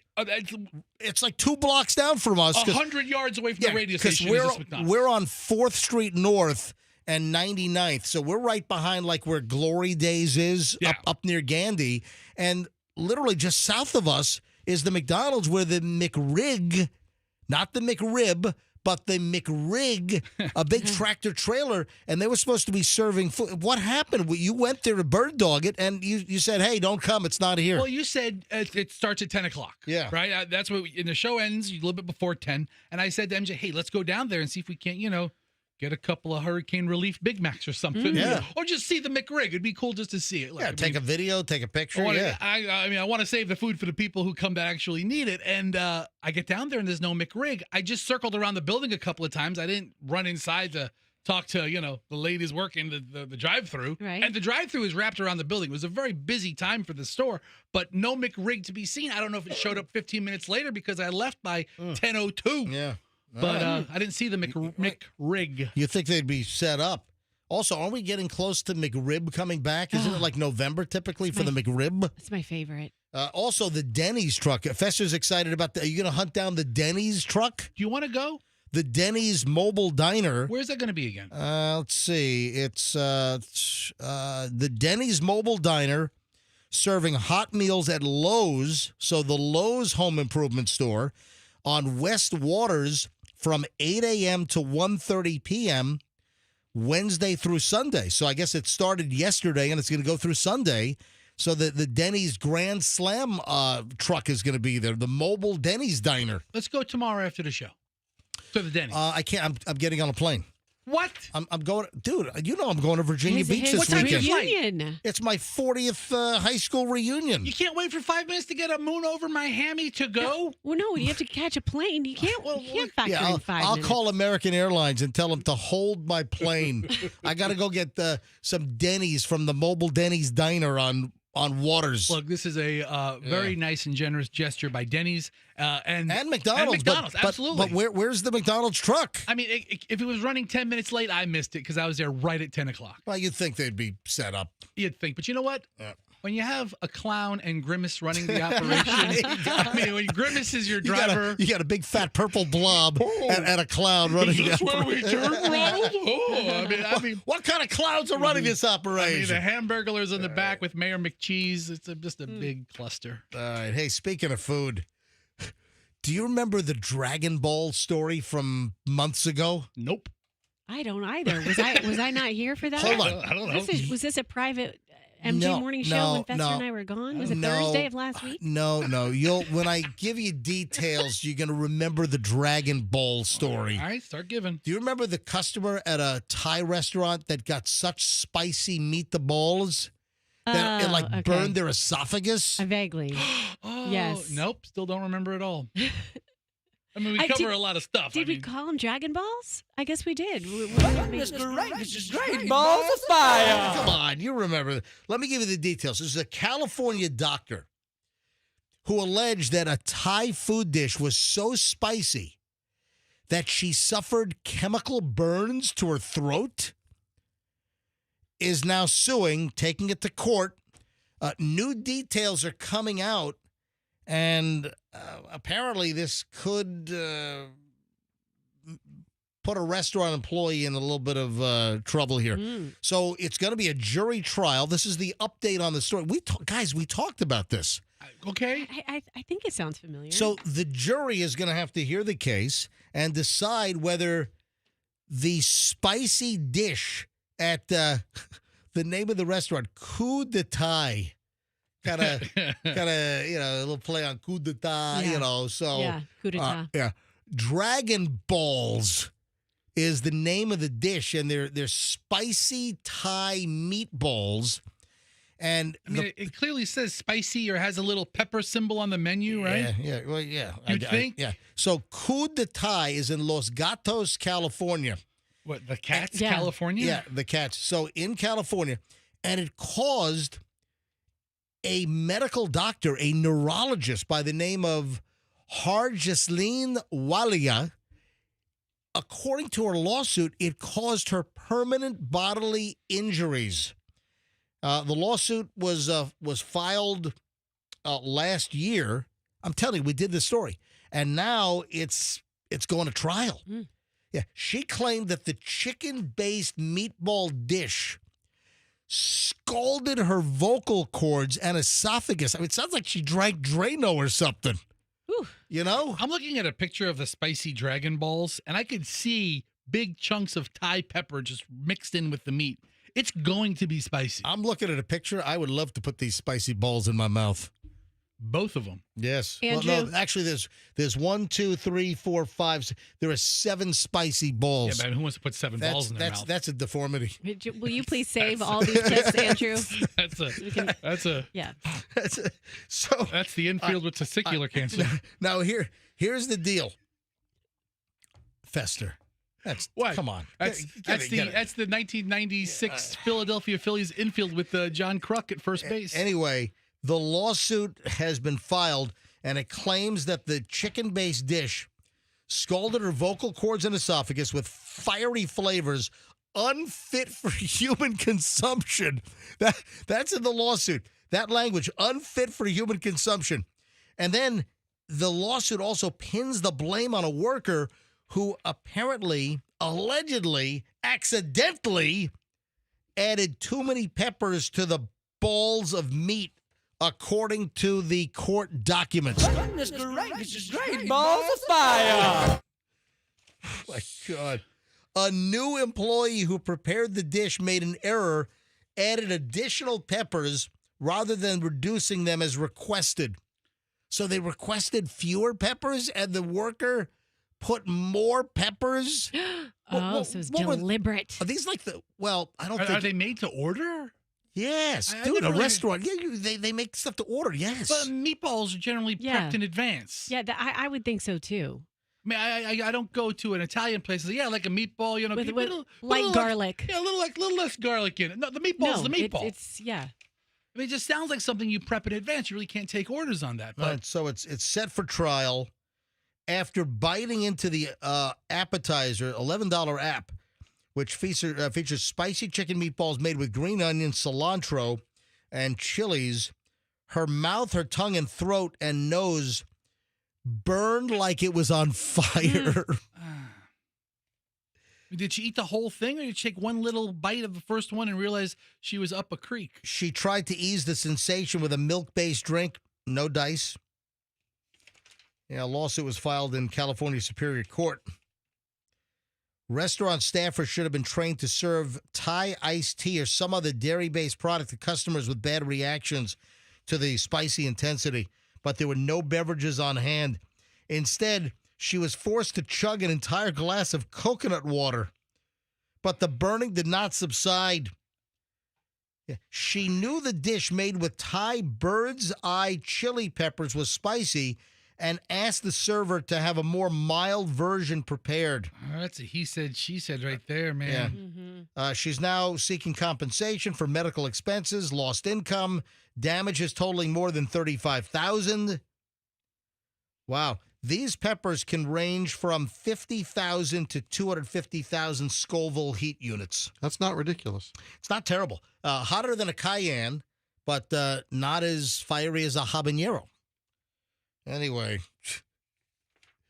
that's goodness gracious. That's a good reminder that dairy quells that heat.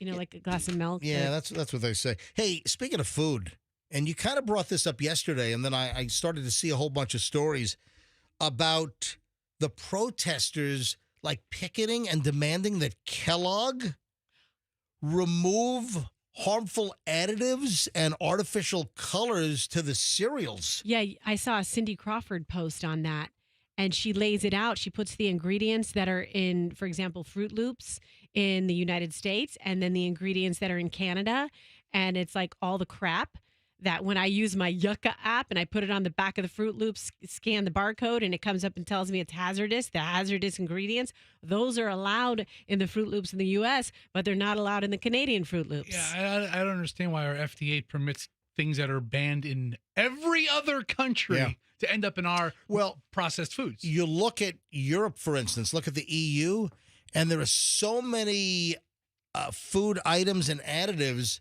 and chemicals that are not permitted, like you say, in other countries. And I know there's a big distinction between European countries and the United States. And what is it, special interests? What is it? Is it money? Yeah, I mean, it's okay, let's let's put these ingredients because the shelf life's going to be longer. We can keep them on the shelf longer. Is it a cheaper product, a cheaper way to manufacture? But it's like Americans are getting poisoned more than the rest of the world. No, that's what I was going to point out. It's just cheaper to use those additives. Yeah. So over 1,000 people and health activists, they swamped the headquarters of Kellogg's up in Michigan earlier this week, demanding and picketing that all the harmful additives that are being injected into our breakfast cereals, and they mentioned Fruit Loops and Apple Jacks. Also, petitions with over 400,000 signatures were delivered to the Kellogg offices in Battle Creek, Michigan, demanding that the artificial dyes and preservatives are removed. And it's believed, or they believe, that a lot of these additives and preservatives are causing behavioral issues and all kinds of monstrous, rambunctious, all jacked up kids on Apple Jacks, all Apple jacked up good. Yeah. So did I ever tell you guys, I believe I did, that my mom was so strict when we were kids, and there were 3 cereals that we were allowed to eat. That's it. Yeah, the ones that taste like packing peanuts. Well, pretty much. That's that. What is Kix. that stuff? No. Kick, K-I-X. There's flavorless balls of Oh, but no, something. Speaking of flavors, Yeah, right. grape nuts are the worst. That tastes like gerbil food, if you ask me. Grape. But it tastes like particle board. Yeah, it does. But the 3 we were allowed to eat. So I want to look back. Oh, I want to hear this. Yeah, Raisin Bran. Okay. We were allowed to eat Raisin Bran. Rice Krispies. Post Raisin Bran or Kellogg's Raisin Bran? I don't think it was okay because as long as it didn't have the sugar stuck to the bran, it had to be no sugar on the bran, just bran and some raisins. So just the sugar from the natural raisins. Exactly. All right. And then Rice Krispies. Wasn't there a version of these Raisin Brans where the raisins were coated in sugar? No, we couldn't have those. Okay. And then we were allowed to have Rice Krispies. No chocolate Rice Krispies or fruity, just the plain Rice Krispies. How about Fruity Pebbles? No way. I'm kidding. No way. And then Cheerios. We were allowed to have Cheerios. But here's the thing. My sister and I would go to our friends' houses for sleepovers. We would ransack the crap out of their pantries like maniacs, to the point that as an adult, when we talk to our childhood friends, that's the thing they say about us more often than anything else. Remember when you used to come to our house and eat all of our cereal? So you would go to the friend's house because you were deprived at home, and you would go in there like ravenous zombies and attack their cereals and eat all their sugar shockers? Yes. My wife has a similar story about growing up, about how they got a box of cereal on their birthday or something. It was such a weird parental thing, and they would devour it in minutes. Oh my gosh. And MJ, that is not great parenting, by the way. I was reading that these Kellogg's, Wait, my mom's not a great parent? No, but I think she missed the ball as far as depriving her kids of cereals that made them gluttons when they went to the friend's house. Yes. So, like, in Canada. But we don't have all the bad chemicals in us now. Look at you. Do you? Anyways, in Canada, they color Fruit Loops with concentrated carrot juice, right? Watermelon juice, and berry extracts. What is that bug? There's a bug that is used as a Andrew, look that up. There's an insect that they crush up, and when you add water, it turns like bright red. I'm telling you, if you look, there's a certain ingredient in foods that it's insect, and it's a source of like a natural red dye. So that's good? Cochineal? Yeah, that's it. So that's the safe one? Yeah, cochineal. Cochineal? Cochineal is one of the only natural red colorants that the FDA approves for use in food and cosmetics. And it's an insect. It's a bug. And then when you dry it and then add water, it turns like bright fire engine red. And just look for it. It doesn't say like red bug juice. It'll say cochineal. And there might be another term as well, but Cochineal. All right. Speaking of cereals, MJ, It is in full effect. And a listener just sent me a picture. I actually bought a box for my hurricane preparedness kit. Count Chocula.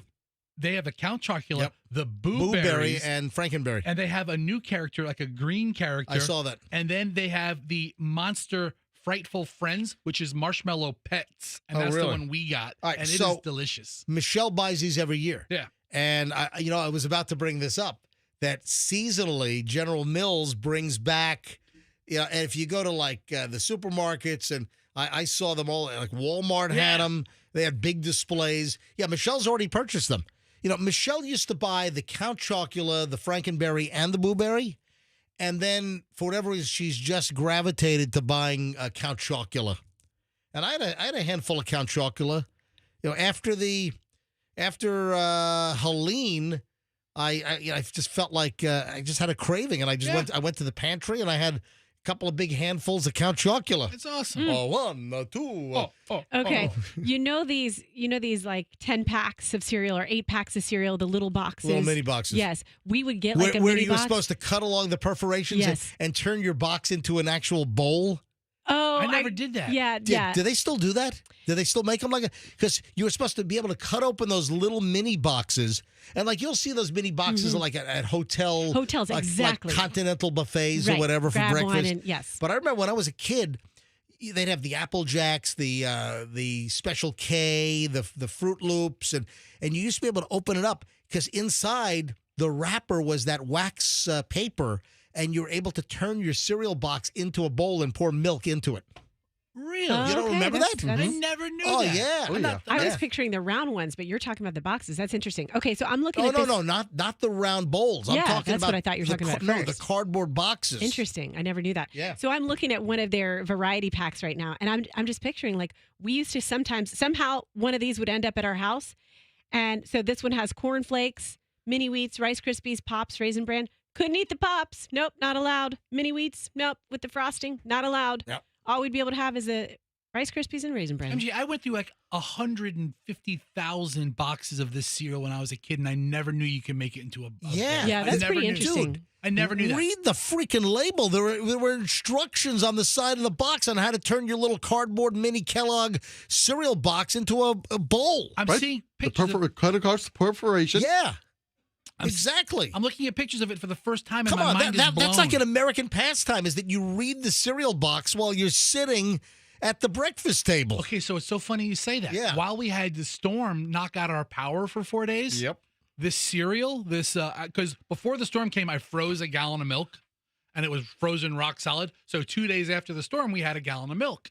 And I'm feeding the kids this Monster breakfast cereal on Saturday morning when we have no power, and my son is looking at the back of a cereal box, which he was mesmerized by, which he has never done before.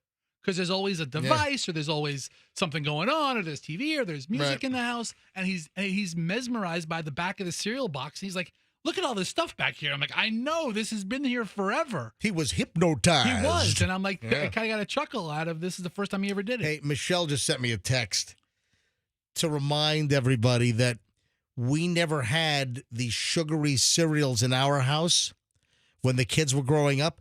The only time Michelle allowed the kids to like pick out a sugary cereal, I mean, like the equivalent of just eating a 5-pound, or now it's 4-pound with shrinkflation, a 4-pound bag of Domino sugar.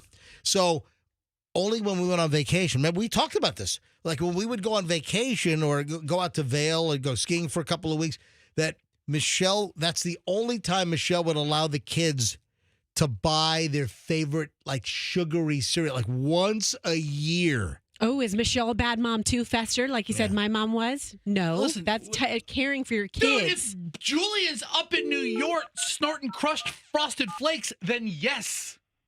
Yeah. Give the kids the cereal. Look at you Gestapo parents. I'm calling Chloe right now because I want to know what cereal was her. I'm trying to remember what her cereal choice was. Hello? Hey, Chloe, it's Dad Live. Hey, what's up? When we went on vacation, you're not listening to the show now, are you? No, I just walked into my lobby. Okay, so when we were on vacation, what did Mom allow you and Julian to do that she never allowed during the regular year?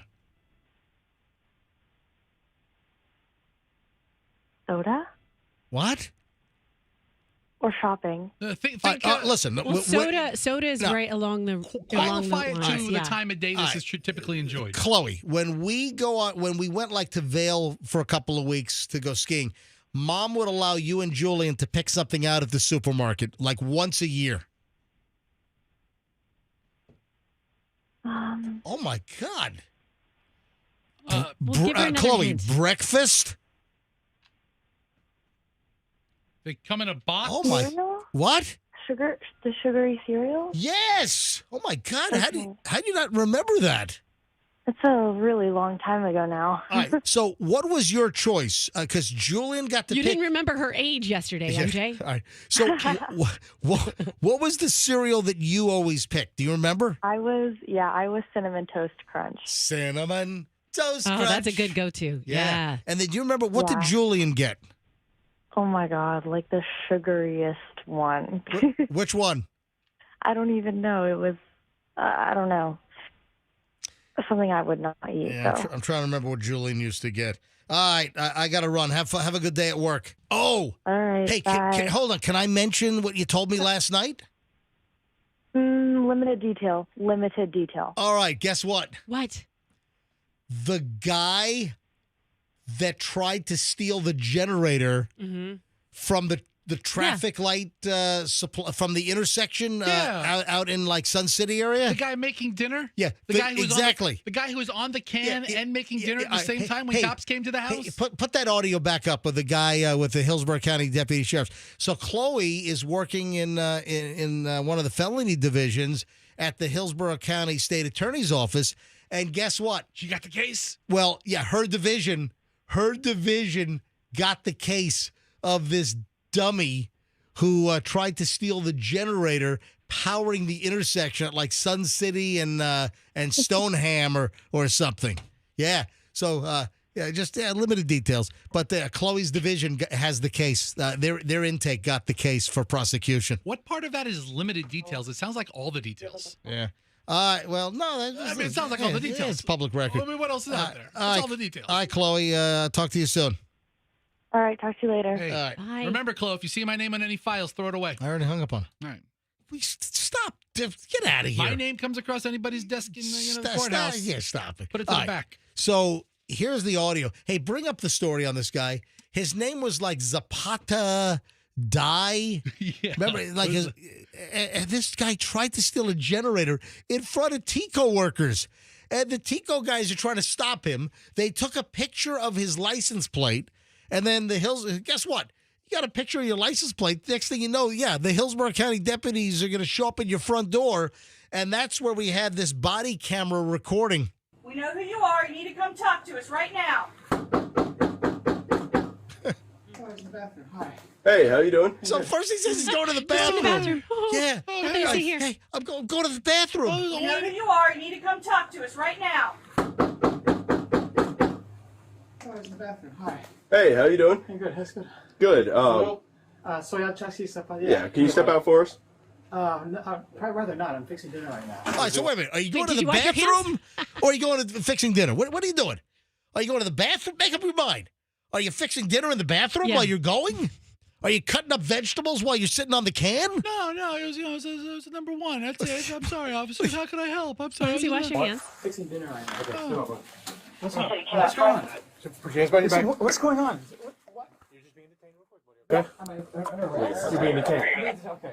Some people might have witnessed you doing some things that we shouldn't have done. Yeah. Okay. And we're gonna walk there's through it, there's a generator on 674 Uh-huh. that I saw that had no lock on it and it had no name on it. So I thought someone set it out. Have you just turn out towards me so you can kick off your shoes? I'm gonna check your shoes real All quick. right, so this guy was trying to play the finders keepers losers weepers game at the end there? Yeah, he said someone set it out. Like they set it out on the side of the road for him to pick up, like it was debris. Was it actually running the generator? Like, was it going? Or was it? I believe it was running the traffic control box at the intersection of, I think, Sun City Center and I think it's Stoneham or Stoneham.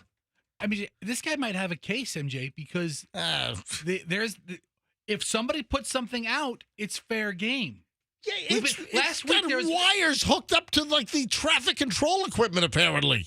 Before Milton came through, there were several stories about what is a looter and what is a picker, and you can't shoot the pickers. All these, loot, shoot signs and all these good old boys. What are you, this guy's defense attorney? I'm saying he might have a defense here. I mean, we're talking about a trial. Everyone's going to have a defense. I mean, you talked about his case being at the head muckety-muck lawyer office, whatever that's called, the state attorney's office. I don't know. The head muckety-muck. I mean, you want to talk about legal stuff, he might have a defense because I thought it was left out. And what's this guy's name? If he would have picked up a refrigerator, Zapata. Zapata die. Yeah, that's his last name, but what's his first name? I think it's like Herb or something. No, it's Soyal Zapata die. Yeah, it's like Royal with an S. Yeah, is this guy's name. And then, they hook him up. He's cuffed and stuffed. They needed to arrest him? There's a generator sitting right next to the traffic control box. You got wires. I mean, clearly anyone can tell that it's running the traffic signals. This is going to get plead down. No, it's not. This guy, come on. He knew what he was doing was wrong. Yeah, let's see what creative defense he comes up with. Let's see who defends this guy.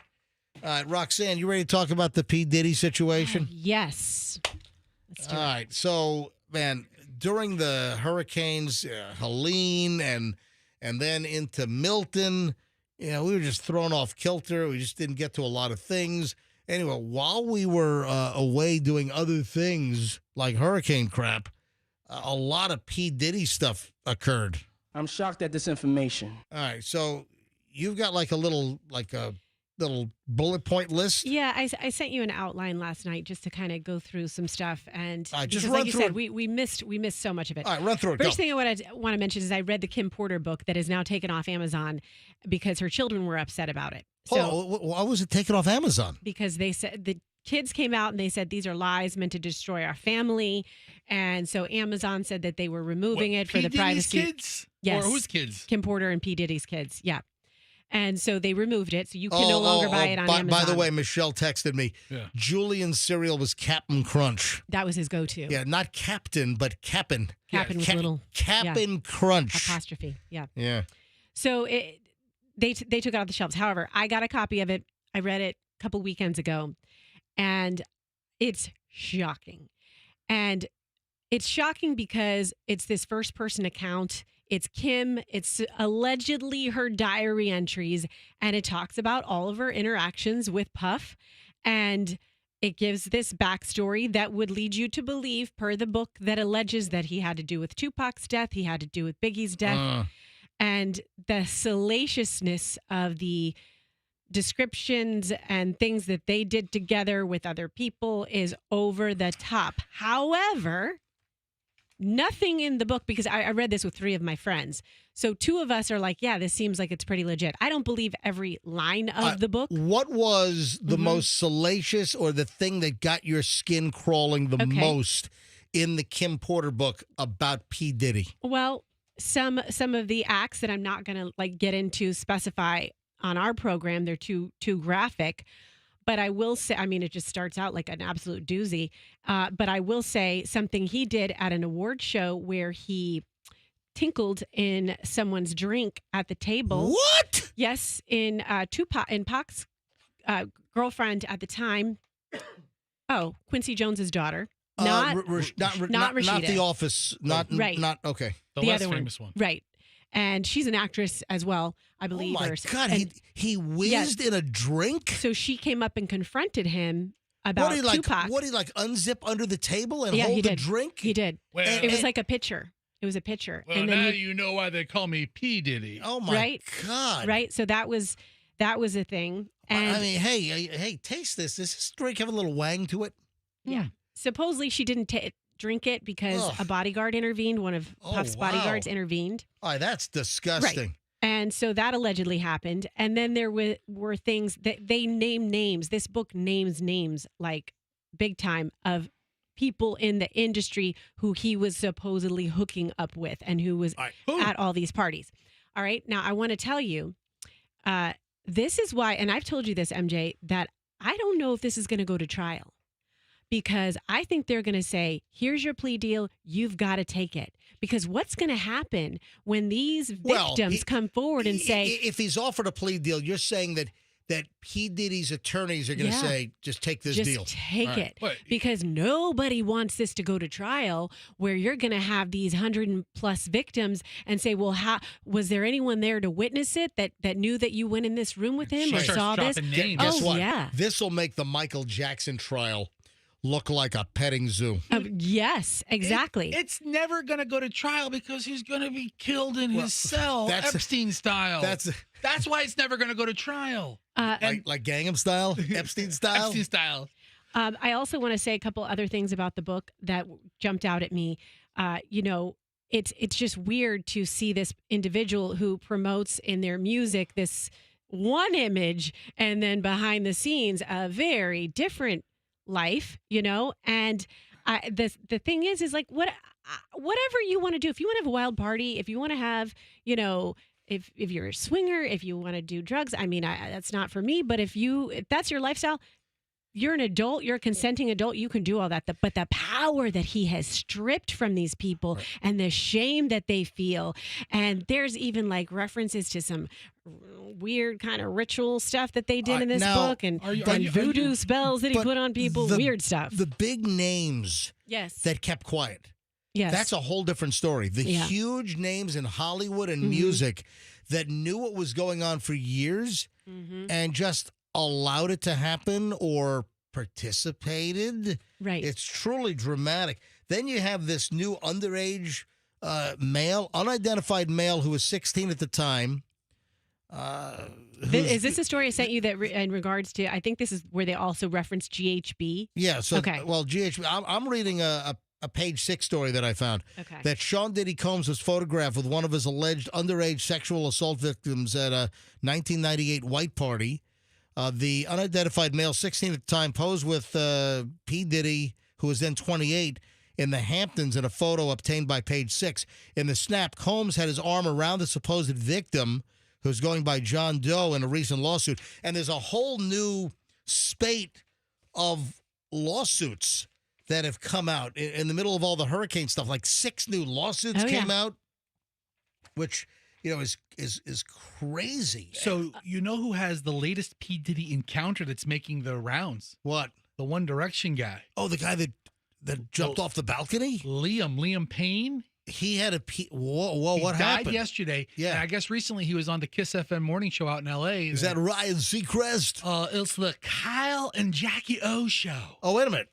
So Ryan doesn't do that anymore? KIS is L.A., right? 102.7 Kiss FM. Hey, Kiss FM Los Angeles. It's Kyle and Jackie O. That's where Rick Dees was for years. Here's take a breath, mint fester. Yeah. He told me my breath smelled. He made me swallow one of his mints. Anyway, he was the Kiss FM morning show, and here's a write-up about it, about this very awkward experience he had in the height of One Direction's fame. All right, so wait a minute. The guy that just took a dive off the balcony was on this morning show in Los Angeles? Yeah, I can't find exactly when he was on, but it has to be within the last couple of weeks or months during the investigation. It says, quote, he apparently said, quote, I went over to speak to him and Jay-Z, and as I shook his hand, he just chuckled, the most evil laugh I've ever heard. Payne revealed, clearly still affected by the moment. So I'm a little bit fearful of that man. The encounter happened while Diddy was standing next to Jay-Z and Leonardo DiCaprio, but Payne thought Diddy would be the most approachable of the three. He later admitted that he missed the mark and described the situation as the most daunting celebrity experience he'd ever have. Wow. Ever had. That is something. But also, when you look at P. Diddy, I've always thought this. That was 2017. The incident happened in 2017. That's when he met P. Diddy. I don't know when he was on the morning show. The encounter was 2017. We don't know when Andrew was saying the interview was also 2017. So I don't know. Okay, maybe it was. But let me tell you something, and I'm not a Johnny-come-lately on this with Sean Diddy Combs.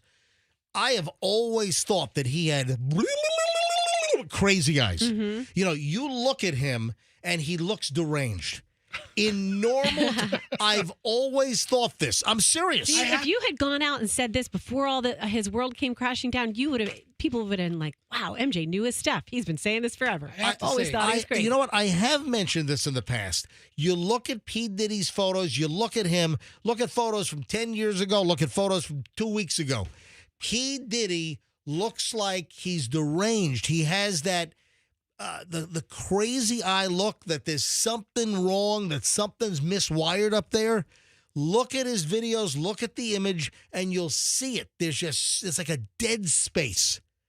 It's always hit me. And again, I've believed this for years before any of these allegations came forward. So so as you're going through that story, you saw what they were doing with the baby oil, right?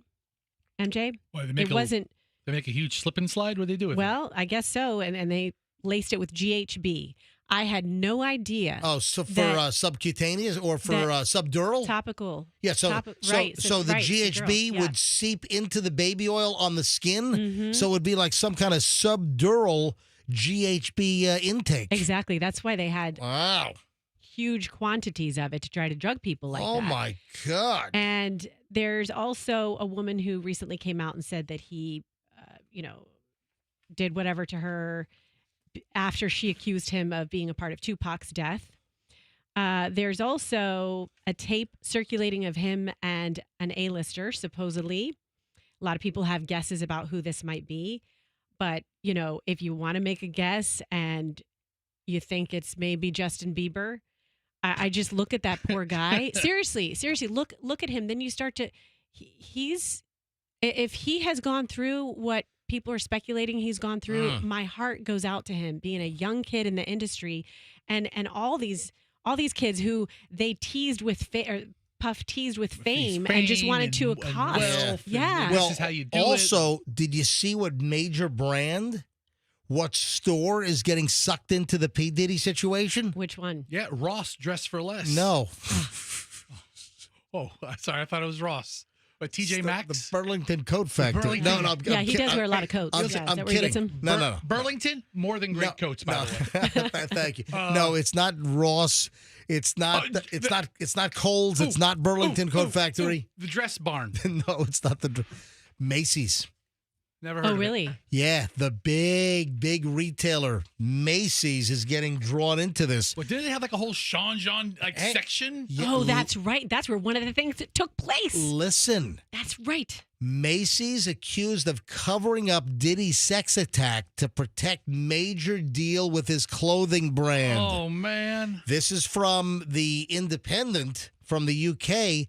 In a new wave of lawsuits against Sean Diddy Combs this week, Macy's has been accused of covering up one of the music mogul's alleged sexual assaults in order to protect a major deal with his clothing brand.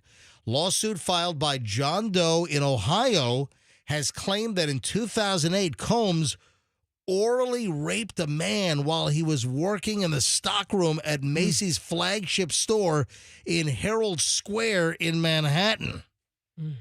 Holy crap. So there's also a whole other side to this of his nefarious nature of people and these strange deaths that have taken place around him. Deaths by pneumonia, including like Kim Porter. Exactly, Kim. Right. So the plaintiff in this Macy's deal. Oh, yeah, go back to that. I just didn't have any comments on that. Who said that he worked as an advisor for Combs' rival clothing company, Echo Unlimited at the time, claimed in the lawsuit that he was violently attacked by Combs' bodyguards who threatened to kill him. Combs allegedly then forced the plaintiff to perform oral sex on him while he called him Echo. Hey, Echo. Mind blown. Like, I don't understand. And then Macy's? Someone gets away with all this. He claims in the lawsuit that he believes that the report of the assault was destroyed or otherwise purged from Macy's records and no action was ever taken as a result of the report. Man, it just goes on and on. And then, I hope this doesn't happen, but there's all kinds of chatter that Sean Diddy Combs costumes are going to be a big thing this Halloween. What is a Sean Diddy? You walk around with like baby oil bottles and lube all over, like yeah, and like the white party outfit that he's always seen in all these photos, or a long trench coat with fur. Yeah, no way, something current, a prison jumpsuit with baby oil around. Yeah, orange prison jumpsuit, and then you Velcro Johnson's baby oil to the and then lube. I don't know if I know any lube brands. Oh, KY, I guess. I don't know if that was his preference. Yeah, I don't know what his lube was. He bought it by the pallet. Might have been Mobile One. Could have been high mileage synthetic. Yeah. But, man. But seriously, how many Sean Diddy Combs Halloween costumes? Is that appropriate? I don't think so. I don't want to see an 8-year-old in a Sean Diddy Combs with baby oil costume. All right? Yeah, parents, don't let your little kid dress up like Sean Diddy Combs. Or as a novelty, don't dress your kid up as Sean Diddy Combs. As my kids listen to more music and they start to get a feel for things, my son, he just turned 8. He's like, Michael Jackson is awesome. And I'm like, he's talented.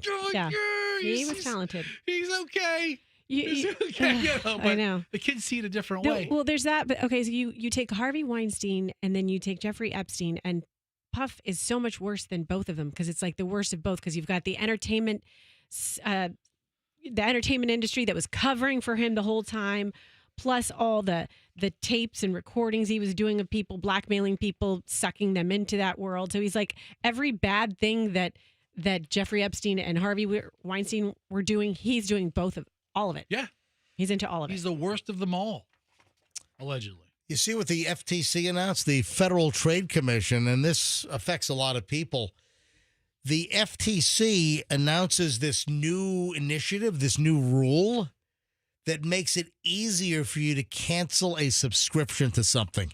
And that's good. This is problematic, where you sign up for something and then it's like moving heaven and earth to cancel the freaking subscription. Are you talking about like Netflix, or are you talking about like a gym membership? Just subscriptions in general. So let me give you the details. So the Federal Trade Commission is making moves to make it easier for you, the consumer, to cancel a digital subscription.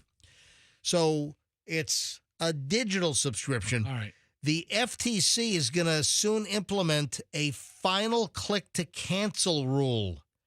They announced this yesterday, that will require sellers to make it as easy for consumers to cancel their enrollment as it was to sign up.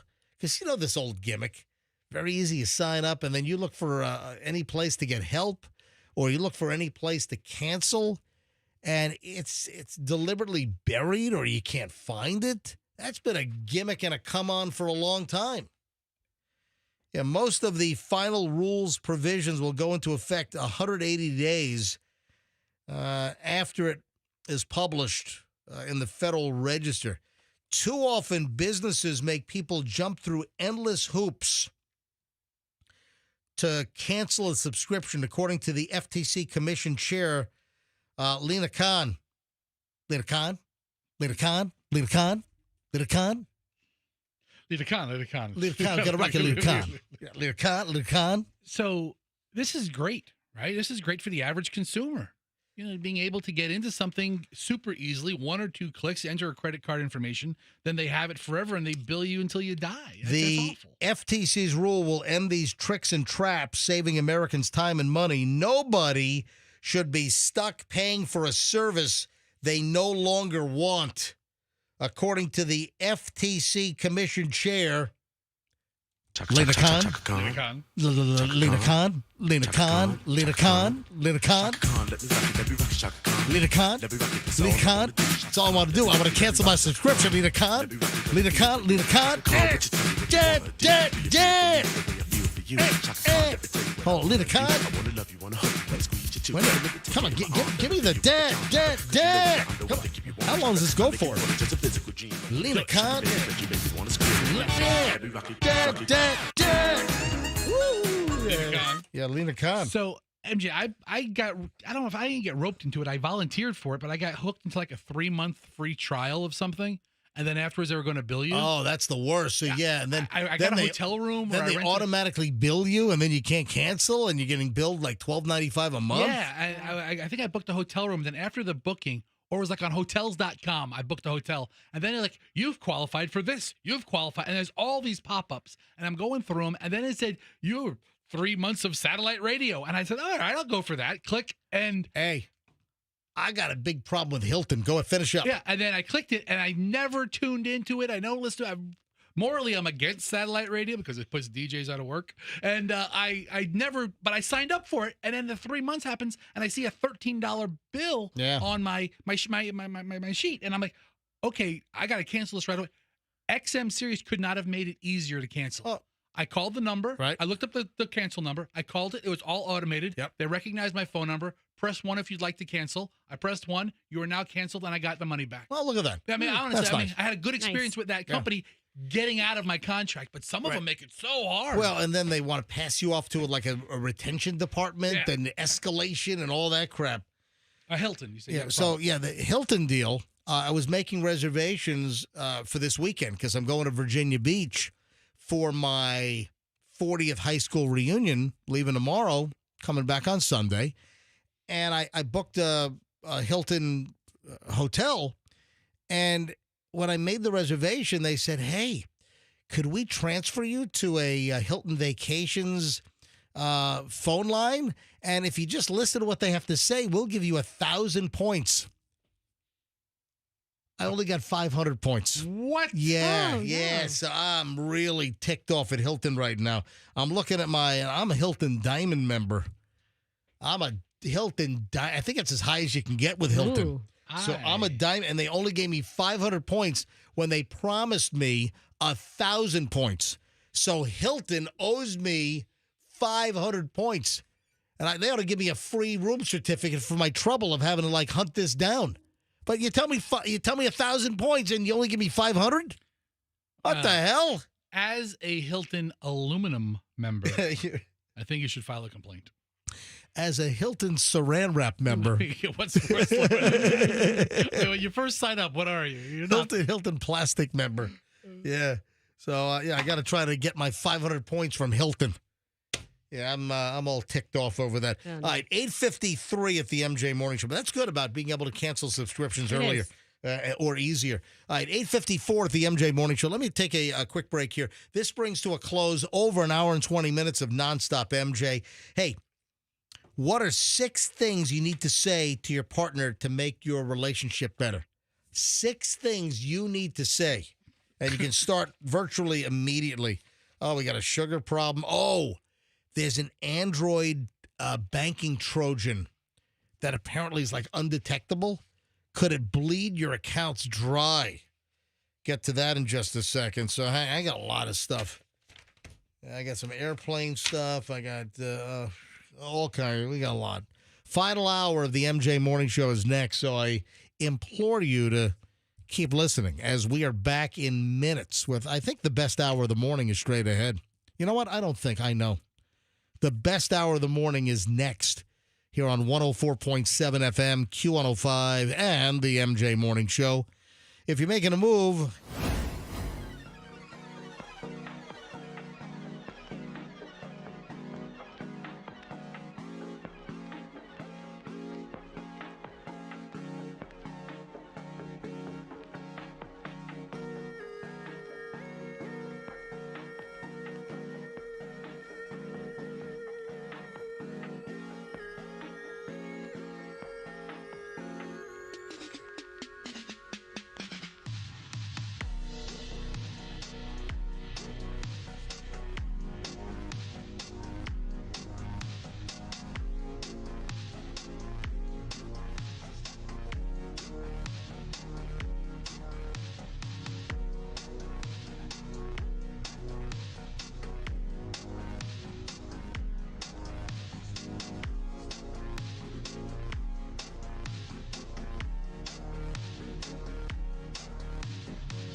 So Andrew, our producer, is a year older today. So Andrew, happy birthday.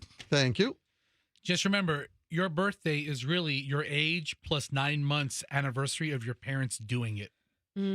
That's all it is. Your age plus 9 months ago, your old man was climbing on top of your mom and having at it. And all right, Fester. All right. You got your mom drunk. That's what I would think. I want to think of Andrew's parents going at it. And neither does Andrew. Trying to make me nauseous. Andrew, you going to make me sick to my stomach. Andrew, what's your mom's first name? Susan. Oh, Susan. Okay. Stop. That's good. I mean, it's your dad, your pops, your old man was laying it down on your. That's what your birthday is. Fester. Your birthday is. That's what I tell everybody. What are you doing? It's my birthday today. Oh, wow. You're making me sick to my stomach over here. Yeah. You're making me nauseous, Amanda. Come on. You're making me sick over here. Hey, that's the way it goes. Congratulations. I'm gonna get complaints from a Mr. Richard Fader from Fort Lee, New Jersey. Listen, Andrew, happy birthday. And Mr. Andrew's dad, good job on laying it down 50-some-odd years ago. Okay. Stop it. Two celebratory. Hey, listen to this. Something I've been doing. I want to see if, you know what? I might go to phones on this. Something that I've been doing. Let me print this out. I've been doing this for a very, very long time. I'll give you a hint. This is something that happens during the morning show. And now it might not be beneficial. It might be actually detrimental. What? It's a little cryptic. Laughter? It happens during the morning show? Like it happens in the morning? Or it happens specifically on this show? Or something that I do, which I thought was beneficial, now they're saying it might be detrimental. Oh, no, I know what it is. Stand. I was going to phones on it. Oh, shoot. You know what? How about everybody just call in and say stand? I was going to phones on this. Are you listening to the show? I didn't know you were going to phones. I thought you wanted me and Fester to guess. I just said, what are you doing? You're not listening to the show, obviously. So if it happens on this show every day, it's Roxanne not listening. Yes, it's not good for you. It's not good at all. Not good for you, MJ. Not good at all. No, we thought it was good for you. So it's not. Do you want me to get you a stool or something? You want me to push in your stool? No, the latest now, and they're talking about the standing desks. So I stand. Yeah, no need to. You can stop calling, folks. I don't need to. I don't need to take phone calls here because Roxanne just blew the phone interaction segment of today's program. Sorry. Yeah, this is Vinny and Valrico. You're good at blowing stuff. Oh, boy. Am I? All right. So apparently standing desks do not reduce the risk of stroke and heart failure. And essentially, I'm at a standing desk. Mm-hmm. I stand up the entire show. I do not sit down.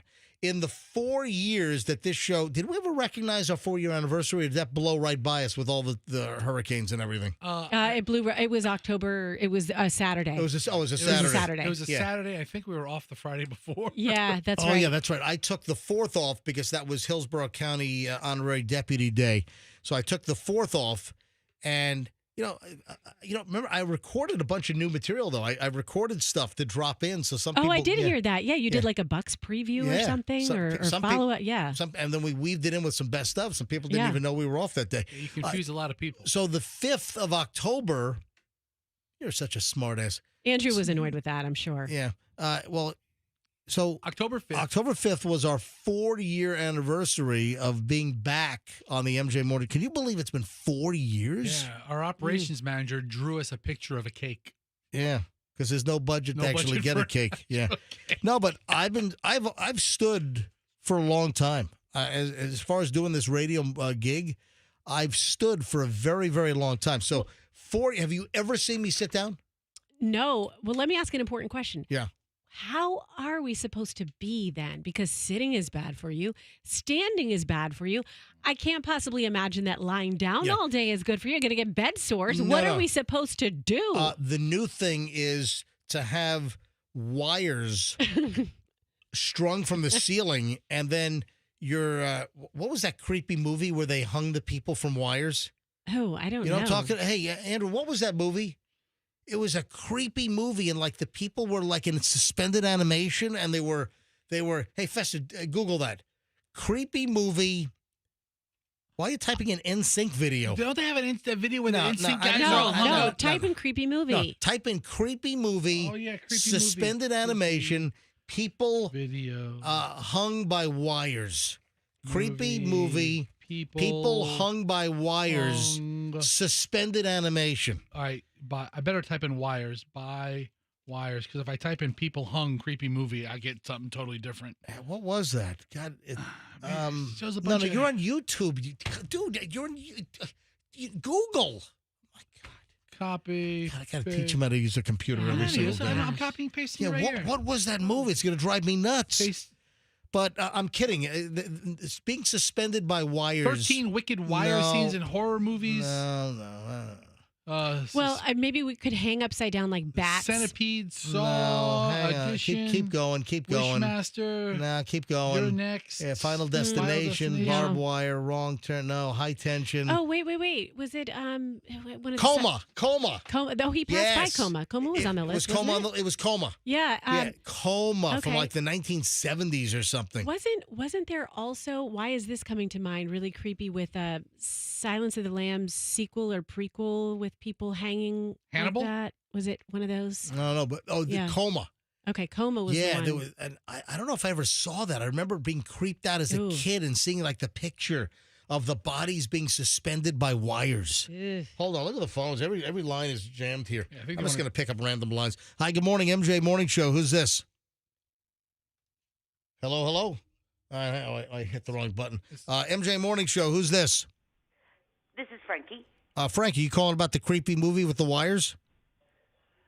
No. Well, why are you calling? I was calling because I'm in a desperate situation with having a tear out, and I heard you mention Early Bird. Is it Early Bird Dumpster? Do you have a contact? Yeah, listen, Gabe. Ask for Gabe. Oh, I heard that. And I'm like, oh, my gosh, he might be able to help me out. Yeah. Gabe, Early Bird Dumpsters. Just go on Google and just type in Early Bird Dumpsters. Okay. And it's an 813 number, okay? He's based in Tampa, and he can drop off a dumpster at your place. Oh, that would be so wonderful. They're tearing out all of our drywall and cabinet. It's awful. Yeah, listen, I hear it in your voice. It's awful. I see it in my neighborhood. It's heartbreaking. Well, the claw finally came and picked up all of our belongings. It just makes you feel better when you don't see your stuff sitting out front of your house. I know. Oh God, what was your first name? Frankie. Frankie, I'm so sorry. God, it makes me sick to my stomach. I'm so sorry for you. Where do you live, Frankie? I live in Baycrest, a Folder Place. Yeah, we've driven by there. That's Froggy's neighborhood. I've been in there. We went to Froggy's house to help out after Helene, and Michelle spent hours helping Froggy's wife move stuff. And we had 7 cars on our street get towed and were totaled. We lost one. Oh my God! We had, the bay came over. We're a block from the bay. Yep. And it came in. And all of a sudden, our kitty cat woke us up, and I said, "Stop playing in the water bowl." And so I decided to, get up and take a Advil. And all of a sudden, I get out of bed, and I'm over my ankle in water. So you had fallen asleep, and that's when the storm surge was coming into the house. Yes, it oh came my in. God! Well, I realized it at 1:11 in the morning, and then the high tide was at 2 a.m. All right, so here's the deal. Get a hold of Gabe. Just do a quick Google search for early bird dumpsters, and he's got a truck. He'll drop off the dumpster, you fill it, and then he'll come pick it up. And he's really reasonable. There's like a couple of $100 drop fee. Then there's a weight fee, but there might not be a charge for the weight right now, so it just might be a minimum. And he's got like 10, 15, and 20-yard dumpsters, okay? Yep. All right, so get a hold of Gabe, Early Bird Dumpsters. Just do a search and tell him that MJ sent you, okay? I sure will. All right, Frankie. I surely appreciate it. I wish you the best. I thought she was calling about the coma wires and the suspension. Anyway, where was I? Oh, so Roxanne, to answer your question, I don't know what the hell we're supposed to do. You're not supposed to sit. That's bad for you. Now they're saying, listen to this, standing desks do not reduce risk of stroke and heart failure. Jeez. They have been billed as the ultimate antidote to sitting in front of a screen all day. Do you have any more of those Rice Krispie treats, Fester? I don't. Oh, son of a... Anyway, a new study suggests standing desks, which have soared in popularity in recent years, do not compensate for being inactive and may even increase the risk of conditions such as swollen veins and blood clots in the legs. Oh, my gosh. Deep vein thrombosis. Well, that is what, people who are on their feet all day, like if you're a server, sometimes you have to worry about this kind of stuff. What the hell what are we supposed to do? What do I do exactly? I mean, maybe we could, like I said earlier, hang upside down from the ceiling, like attach our ankles to some sort of ropes. I need I need to get a wireless mic. Idea. You first. I need to get like a wireless mic headset and just walk around. Yeah. Just like walk around the studio, No. No. The walking's bad for you too. You're still going to get the leg clots. No. The walking helps. The walking is good for you. I don't know. I mean, you're not can't trust standing it. still, MJ. This is a moderation thing. This is what it is. Everything in it's moderation. It's the standing still. So standing up is not good for you, like static in one position. If you walk around, that's much better for you. And then they say that like there was like a formula that the amount of time you sit, it shaves like a certain number of years off your life. What the hell do you do? I guess you got to be like swimming around like a shark all the time or something. We can get a bowl in here, a big tub that you could just kind of. Could someone give us the ratio, like how many hours sitting, how many hours in a prone sleeping position, how many hours standing? Like what are the magic numbers for all those so that we're in a safe zone? That's gonna be the next thing for like the Apple Watch or a Garmin. Yeah. It's gonna tell you, okay, time to walk. Okay, now you can sit up, get up, you can stand up, too much standing. Jog in place. Yeah, I mean, Apple has the fitness app where it tells you to get up and move. But MJ, you're not standing like at attention. How about just listen to your body? If your body doesn't feel good from all that standing, then do something about it. We rely too much on technology to tell us how many steps we got or how much. Yeah, listen to your body like Olivia Newton-John. Yes. Let me hear your body talk. Right. Yep. Let's get physical. Exactly. Look at that. You don't want to hear my body. It only makes one sound these days. We know exactly what that is. Yeah, that's right. Oh, speaking of that. Speaking of what? Have you guys been hearing more of your friends or acquaintances have issues with plumbing post-hurricane? I just had someone with their, like their pipes in their houses just. Are you talking about house plumbing? Yep. So what's going on with the plumbing in their house? Look, I'm on a text chain, and someone I know got poop in their house. Well, that's because of the sewer backups. Yeah, and then the other person said, yeah, this is something that happens after hurricanes sometimes. Well, during like a storm surge or a flooding situation, the sewer can back up into your house and poop can fly out of your like toilets and out of your shower drains. Can you imagine you're in your sink in your kitchen and poop flies out? No. Hey, let me get Joe the plumber. I got to go to the expert on this. Yeah. So Joe the plumber, he met me right before Milton and gave me a sewer balloon, a sewer plug. Hold on a minute. Let me get Joe. This is good information. It is. Hang on, Joe the plumber, Joe Gonzalez. All right, let me get him on the phone here. 813-9.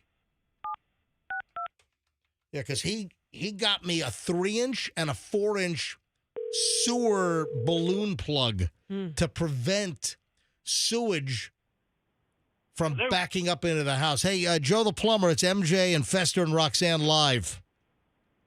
Good morning. All right, Roxanne, read the text chain that you're on to Joe. I'm trying to find the exact words. I can't find the text chain just right paraphrase. now, but I'll paraphrase for you. One of my friends is like, oh my gosh, there's poop coming up in the shower and the toilets after the hurricane. And then another friend of mine hit back and is like, yeah, that's something that happens. That's something that can happen, after these storms. It's a common problem. I found it after hurricane with all the water backing up. It's normally because these communities are on lift stations where all the sewage goes into a vessel, then it's ground up and pumped into a sewer main. And when you lose power in that community, that sewage just sits in that vessel and waits until the pump turns on and you get power back to get it out of that vessel, out of that holding tank. So if you lose power, it's not happening. And that's why you'll see the city sometimes will bring generators to the lift stations if the power's out. And Joe, I was just telling the story, Joe, that I met you right before Milton, and you gave me a 3-inch and a 4-inch sewage clean-out drain balloon that you stick down in, you inflate, and it has like a chain to then pull it out afterward, and that's to block the sewage from backflowing into your house. Correct. We use those for when we do a home, when we install the piping. That's our test ball. They're called test balls, but I found a new use for them. Wow. And then, again, you can get those at Lowe's or Home Depot or, wherever. Correct. What about Ace is the place with the helpful hardware folks? Do they have them also? Yeah, how about that? They might, but you better have a big wallet. Yeah, gotcha. All right. Well, listen, Joe, thank you for the info. I appreciate it. I'm back on Anna Maria today again. Oh, wow. Thanks for the update. How's it going there, man? Going over the bridge. All right. Well, listen, be safe. And this is your aunt's house or something? Yeah, this is my aunt's house. It got destroyed pretty bad. Oh, jeez. So what's going to be? Are they going to rebuild the house, or they got to knock it down? What's the story? No, they're rebuilding it. They're going to rebuild it. Just one part of the house got flood waters in it, but the other part is pretty good. Gotcha. Do they have flood insurance? Yes. All right. So is it FEMA flood, or do they have excess on top of the FEMA? I believe they have excess. All right. So they should be able to be made whole, correct? Correct. All right. Well, that's good because there's so many people that are just hosed, There's houses now that we left at another house this morning that they're just going to tear it down and they're going to rebuild. It's right on the Hillsborough River in Tampa. Hey, I told you in my neighborhood there are 2 houses around the corner from me, 2 older 1960s, early 70s houses, and the people just gave up. They had 3 feet of water inside the house, and after Helene, they sold to a builder building a house 3 doors down, and the builder bought both lots, and he's going to knock down those houses, and those people just said, hey, enough is enough, take the money and run. So they're out. Yes, sir. All right, Joe, have a good one. We'll see you soon. Y'all have a good morning. Thank you. Hey, Joe. Hey, when it comes to poop flying out of your toilets and your shower drains, you call Joe Gonzalez. Well, he's the authority. Yep, Joe Gonzalez Plumbing. Gonzalez Plumbing, I think the oldest plumber in town since like 1926 or something. He's forgotten more about plumbing than I know in my whole life. That didn't come out right. What's that expression? The expression is that he's got more plumbing knowledge in his pinky finger than I'll ever have in my whole life. No. The expression what is it? The expression is he's forgotten more than I know. I know what's the freaking expression? I know the pinky finger one. I know what you're trying to say. Yeah. I forgot the expression. I messed it up. Damn it. Yeah, I can't. Now you got me in a little loop here. I can't even remember what the actual expression there's two is. expressions. One is he's got more plumbing knowledge in his pinky finger than I'll ever have in my whole life, and the other one's about forgetting something, but I forget how the expression goes. Yeah, I forgot too. Damn it. All right, well, the phones will blow up now with people Somebody trying to let us know. set us straight. All right, 9:21 at the MJ Morning Show. Hey, I didn't get to the therapist and the 6 things you need to say to your partner to have a better relationship. Oh, I think people are calling up. Andrew, let me know if people know what the expression is, because it's going to drive us crazy. I figured out the pinky finger one, but I'm not going to say it. Why not? Because I don't want to ruin it if a caller knows it. Well, the pinky one we already got. That's not the pinky one. No, the pinky finger is I've got more knowledge in my pinky finger than you do in your whole body. Yeah, okay, that's one. That's the gist. Then there's one about I've forgotten more, or it's like he's forgotten more about plumbing than other plumbers will ever know. Than I'll ever learn. Yeah. Andrew, am I grabbing any of these calls? No? All right. I guess the other calls are coming in.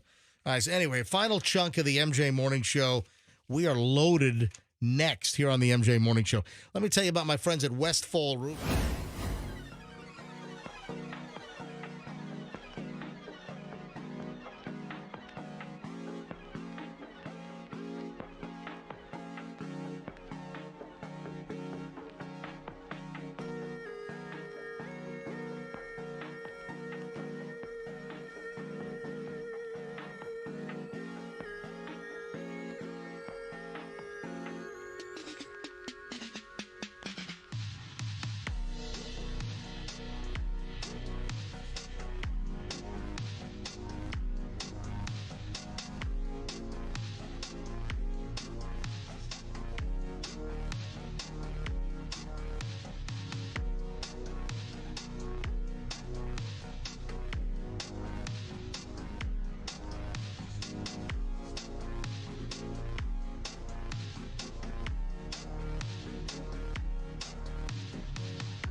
The MJ Morning Show. So, scheduled to come back with a rejoiner, but then I looked at the potential song that I could play here. And you know what? I decided that I do want to hear this song. So I'm going to play Billy Joel, and then we're back in 3 minutes. Hang on.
104.7 FM 933. Final chunk, MJ Morning Show. Yeah, I just wanted to, I saw the song was like on the list, and we don't play a song typically at 9:30. We come right out, do the final segment. But I saw it. I'm like, you know what? I like that song. I'm going to play it. Maybe I'll play it again. Maybe I'll do a double spin. Yeah, and maybe not. Yeah, twin spin. Thank you, Andrew. Appreciate it. Speaking of exercise, we were just speaking about the whole deep vein thrombosis, and now the stand-up desks and standing up might not be good for you and might actually be worse for you. I'm like, what the heck? I mean, come on. I always make fun of, what's good for you is then bad for you. What's bad for you, then it's like you get whiplash with this crap. Well, listen to this one now. Here's another one, which actually this is somewhat positive. This is really not a negative here. And I had heard this, and I guess there's new research that if you walk in short bursts, it's found to consume 20 to 60% more energy than walking continuously for the same distance. This is what they equate it to. If you're reading the same thing I am reading. Listen, I'm reading a whole story from phys.org. That's not F-I-Z-Z.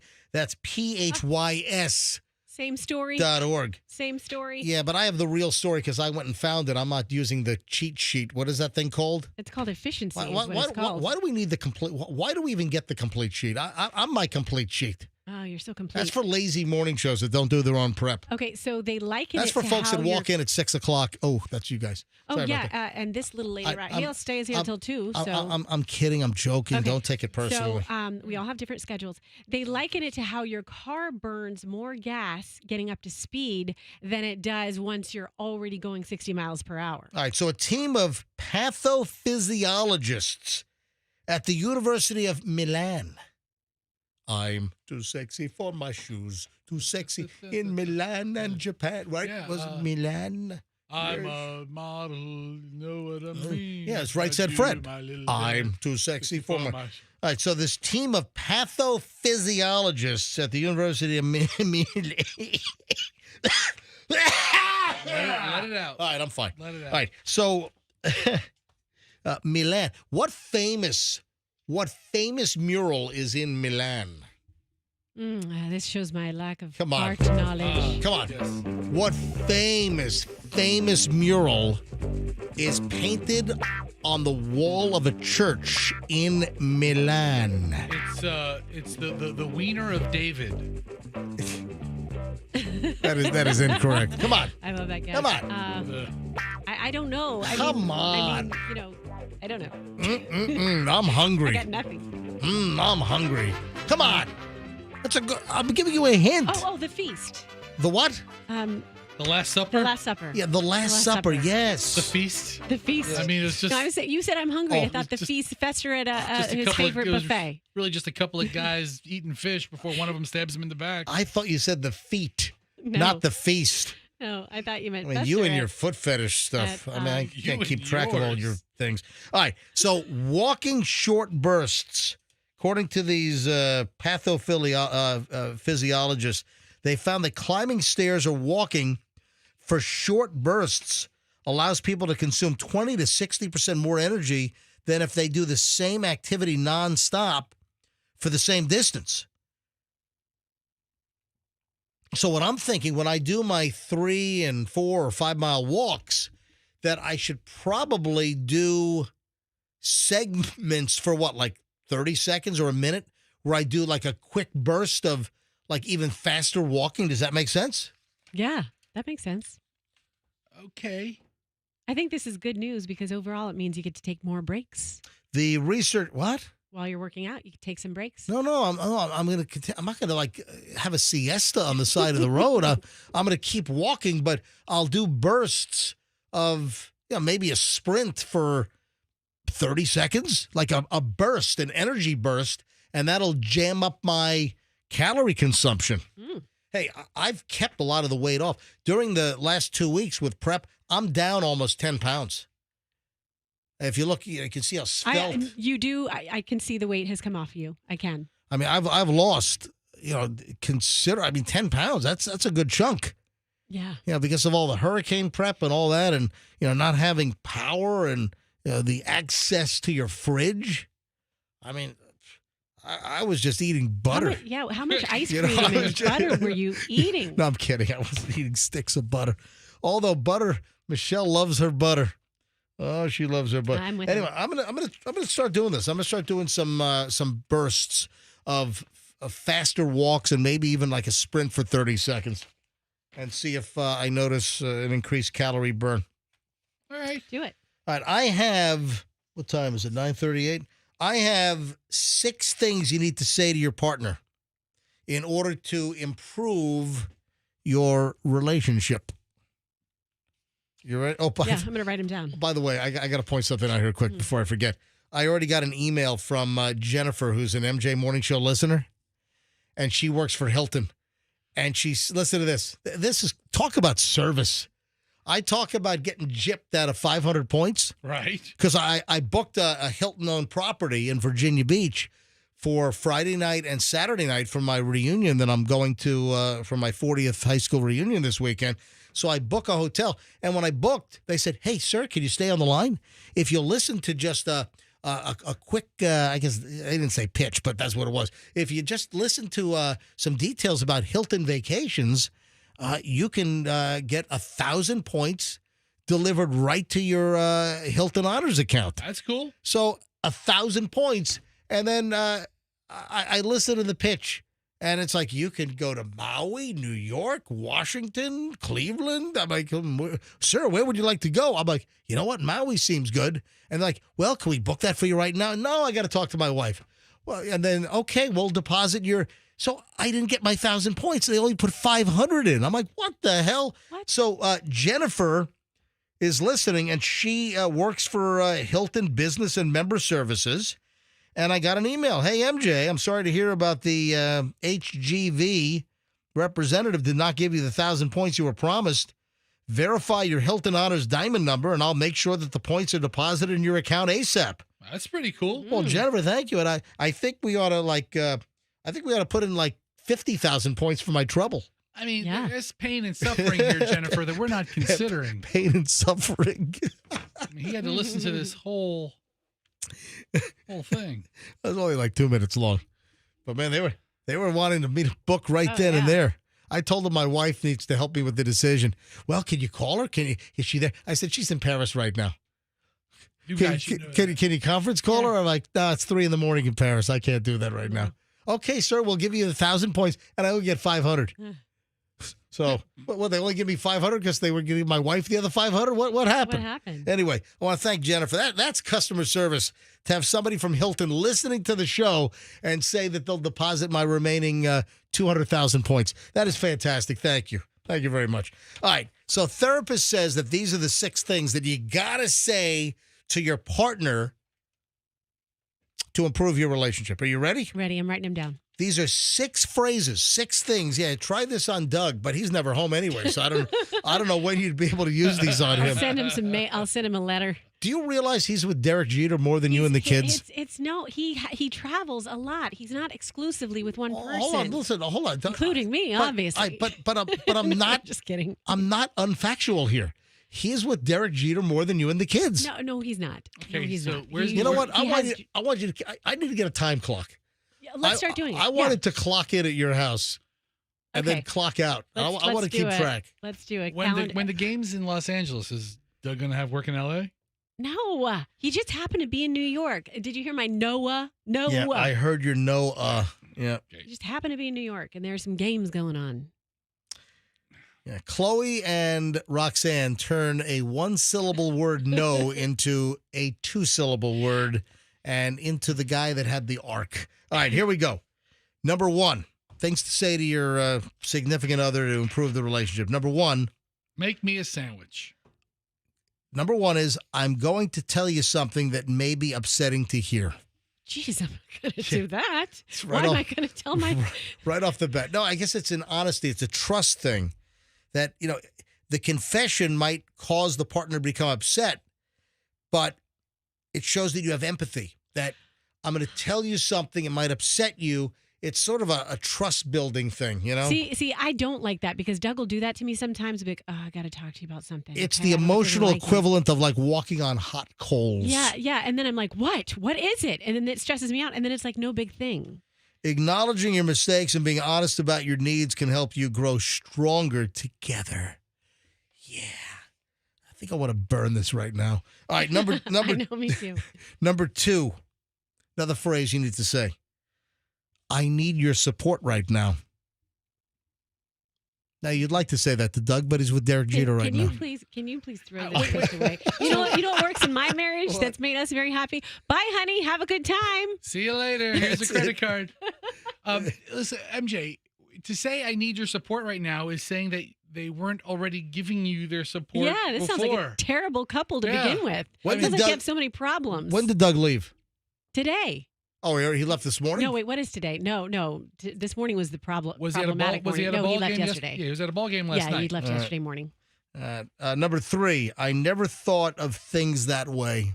So if somebody says something to you and let's say something's bothering your significant other and like you're not in tuned or you gloss it over, that if you say, I never thought of things that way, when they approach you and there's sort of a communications issue or there's an emotional connection issue, you say, I never Bless you. Thank you. Whatever. I never thought that was some kind of Whatever that was an amalgamation of something. I tell you, I never thought of things that way. MJ. Hey, these sound like things we should say. We in this room should say to one another. I really need your support right now, Roxanne. I never thought of things that way. See, what if we talk like that to each other in here? Yeah, well, I'll stab myself in the thorax. Yes. All right. Number 4. God, why did I do this list? I really want to pour acid on this. Yeah, it's terrible. Number 4. Did you preview this? I did. It seemed like a better idea last night at 11:30. All right. You drunk? I wasn't drunk. I don't weekday drink. This looks like a great story, Michelle. Listen, There are some tips. Just because you do a whole bottle of Pinot Grigio yourself, from noon to 1 every day. I like red wine. You know that. Whatever. All right. So number 4 is, it's understandable that. See, that's what you get. That's what you get for messing with me. You know what? Cough all over your wife? Hold on a sec. I think I've got a little bit of a cough from like all the debris cleanup. From like the yard mung and all that. Yeah. All right. So I might have like Milton lung or something. Oh, no.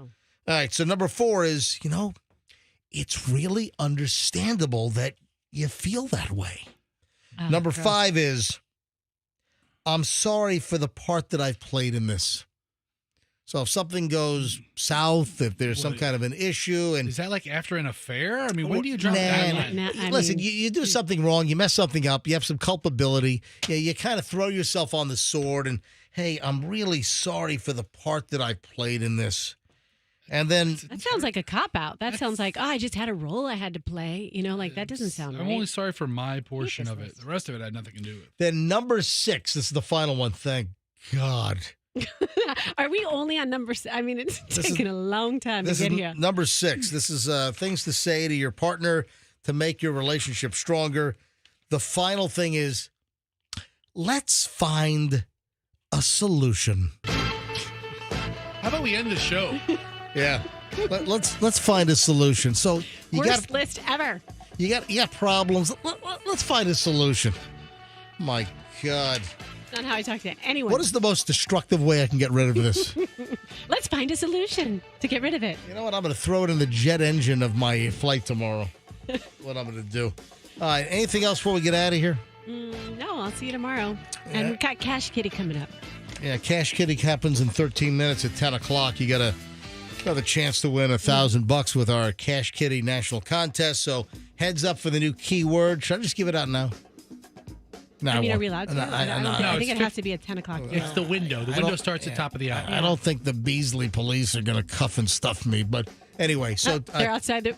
They're waiting for us. All right, so 10 o'clock, 13 minutes away, 12 minutes away now. The new keyword for the Cash Kitty and your chance to win $1,000. So Roxanne has it in minutes at 10 o'clock. All right, with that, we'll call it a day.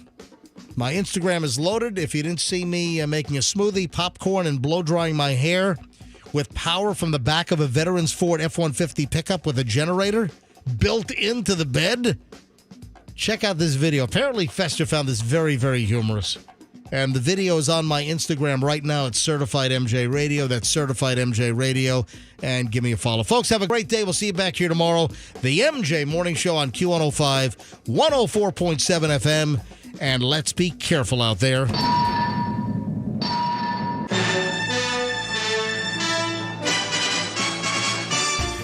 Hear the latest MJ Morning Show podcast on the Q105 app.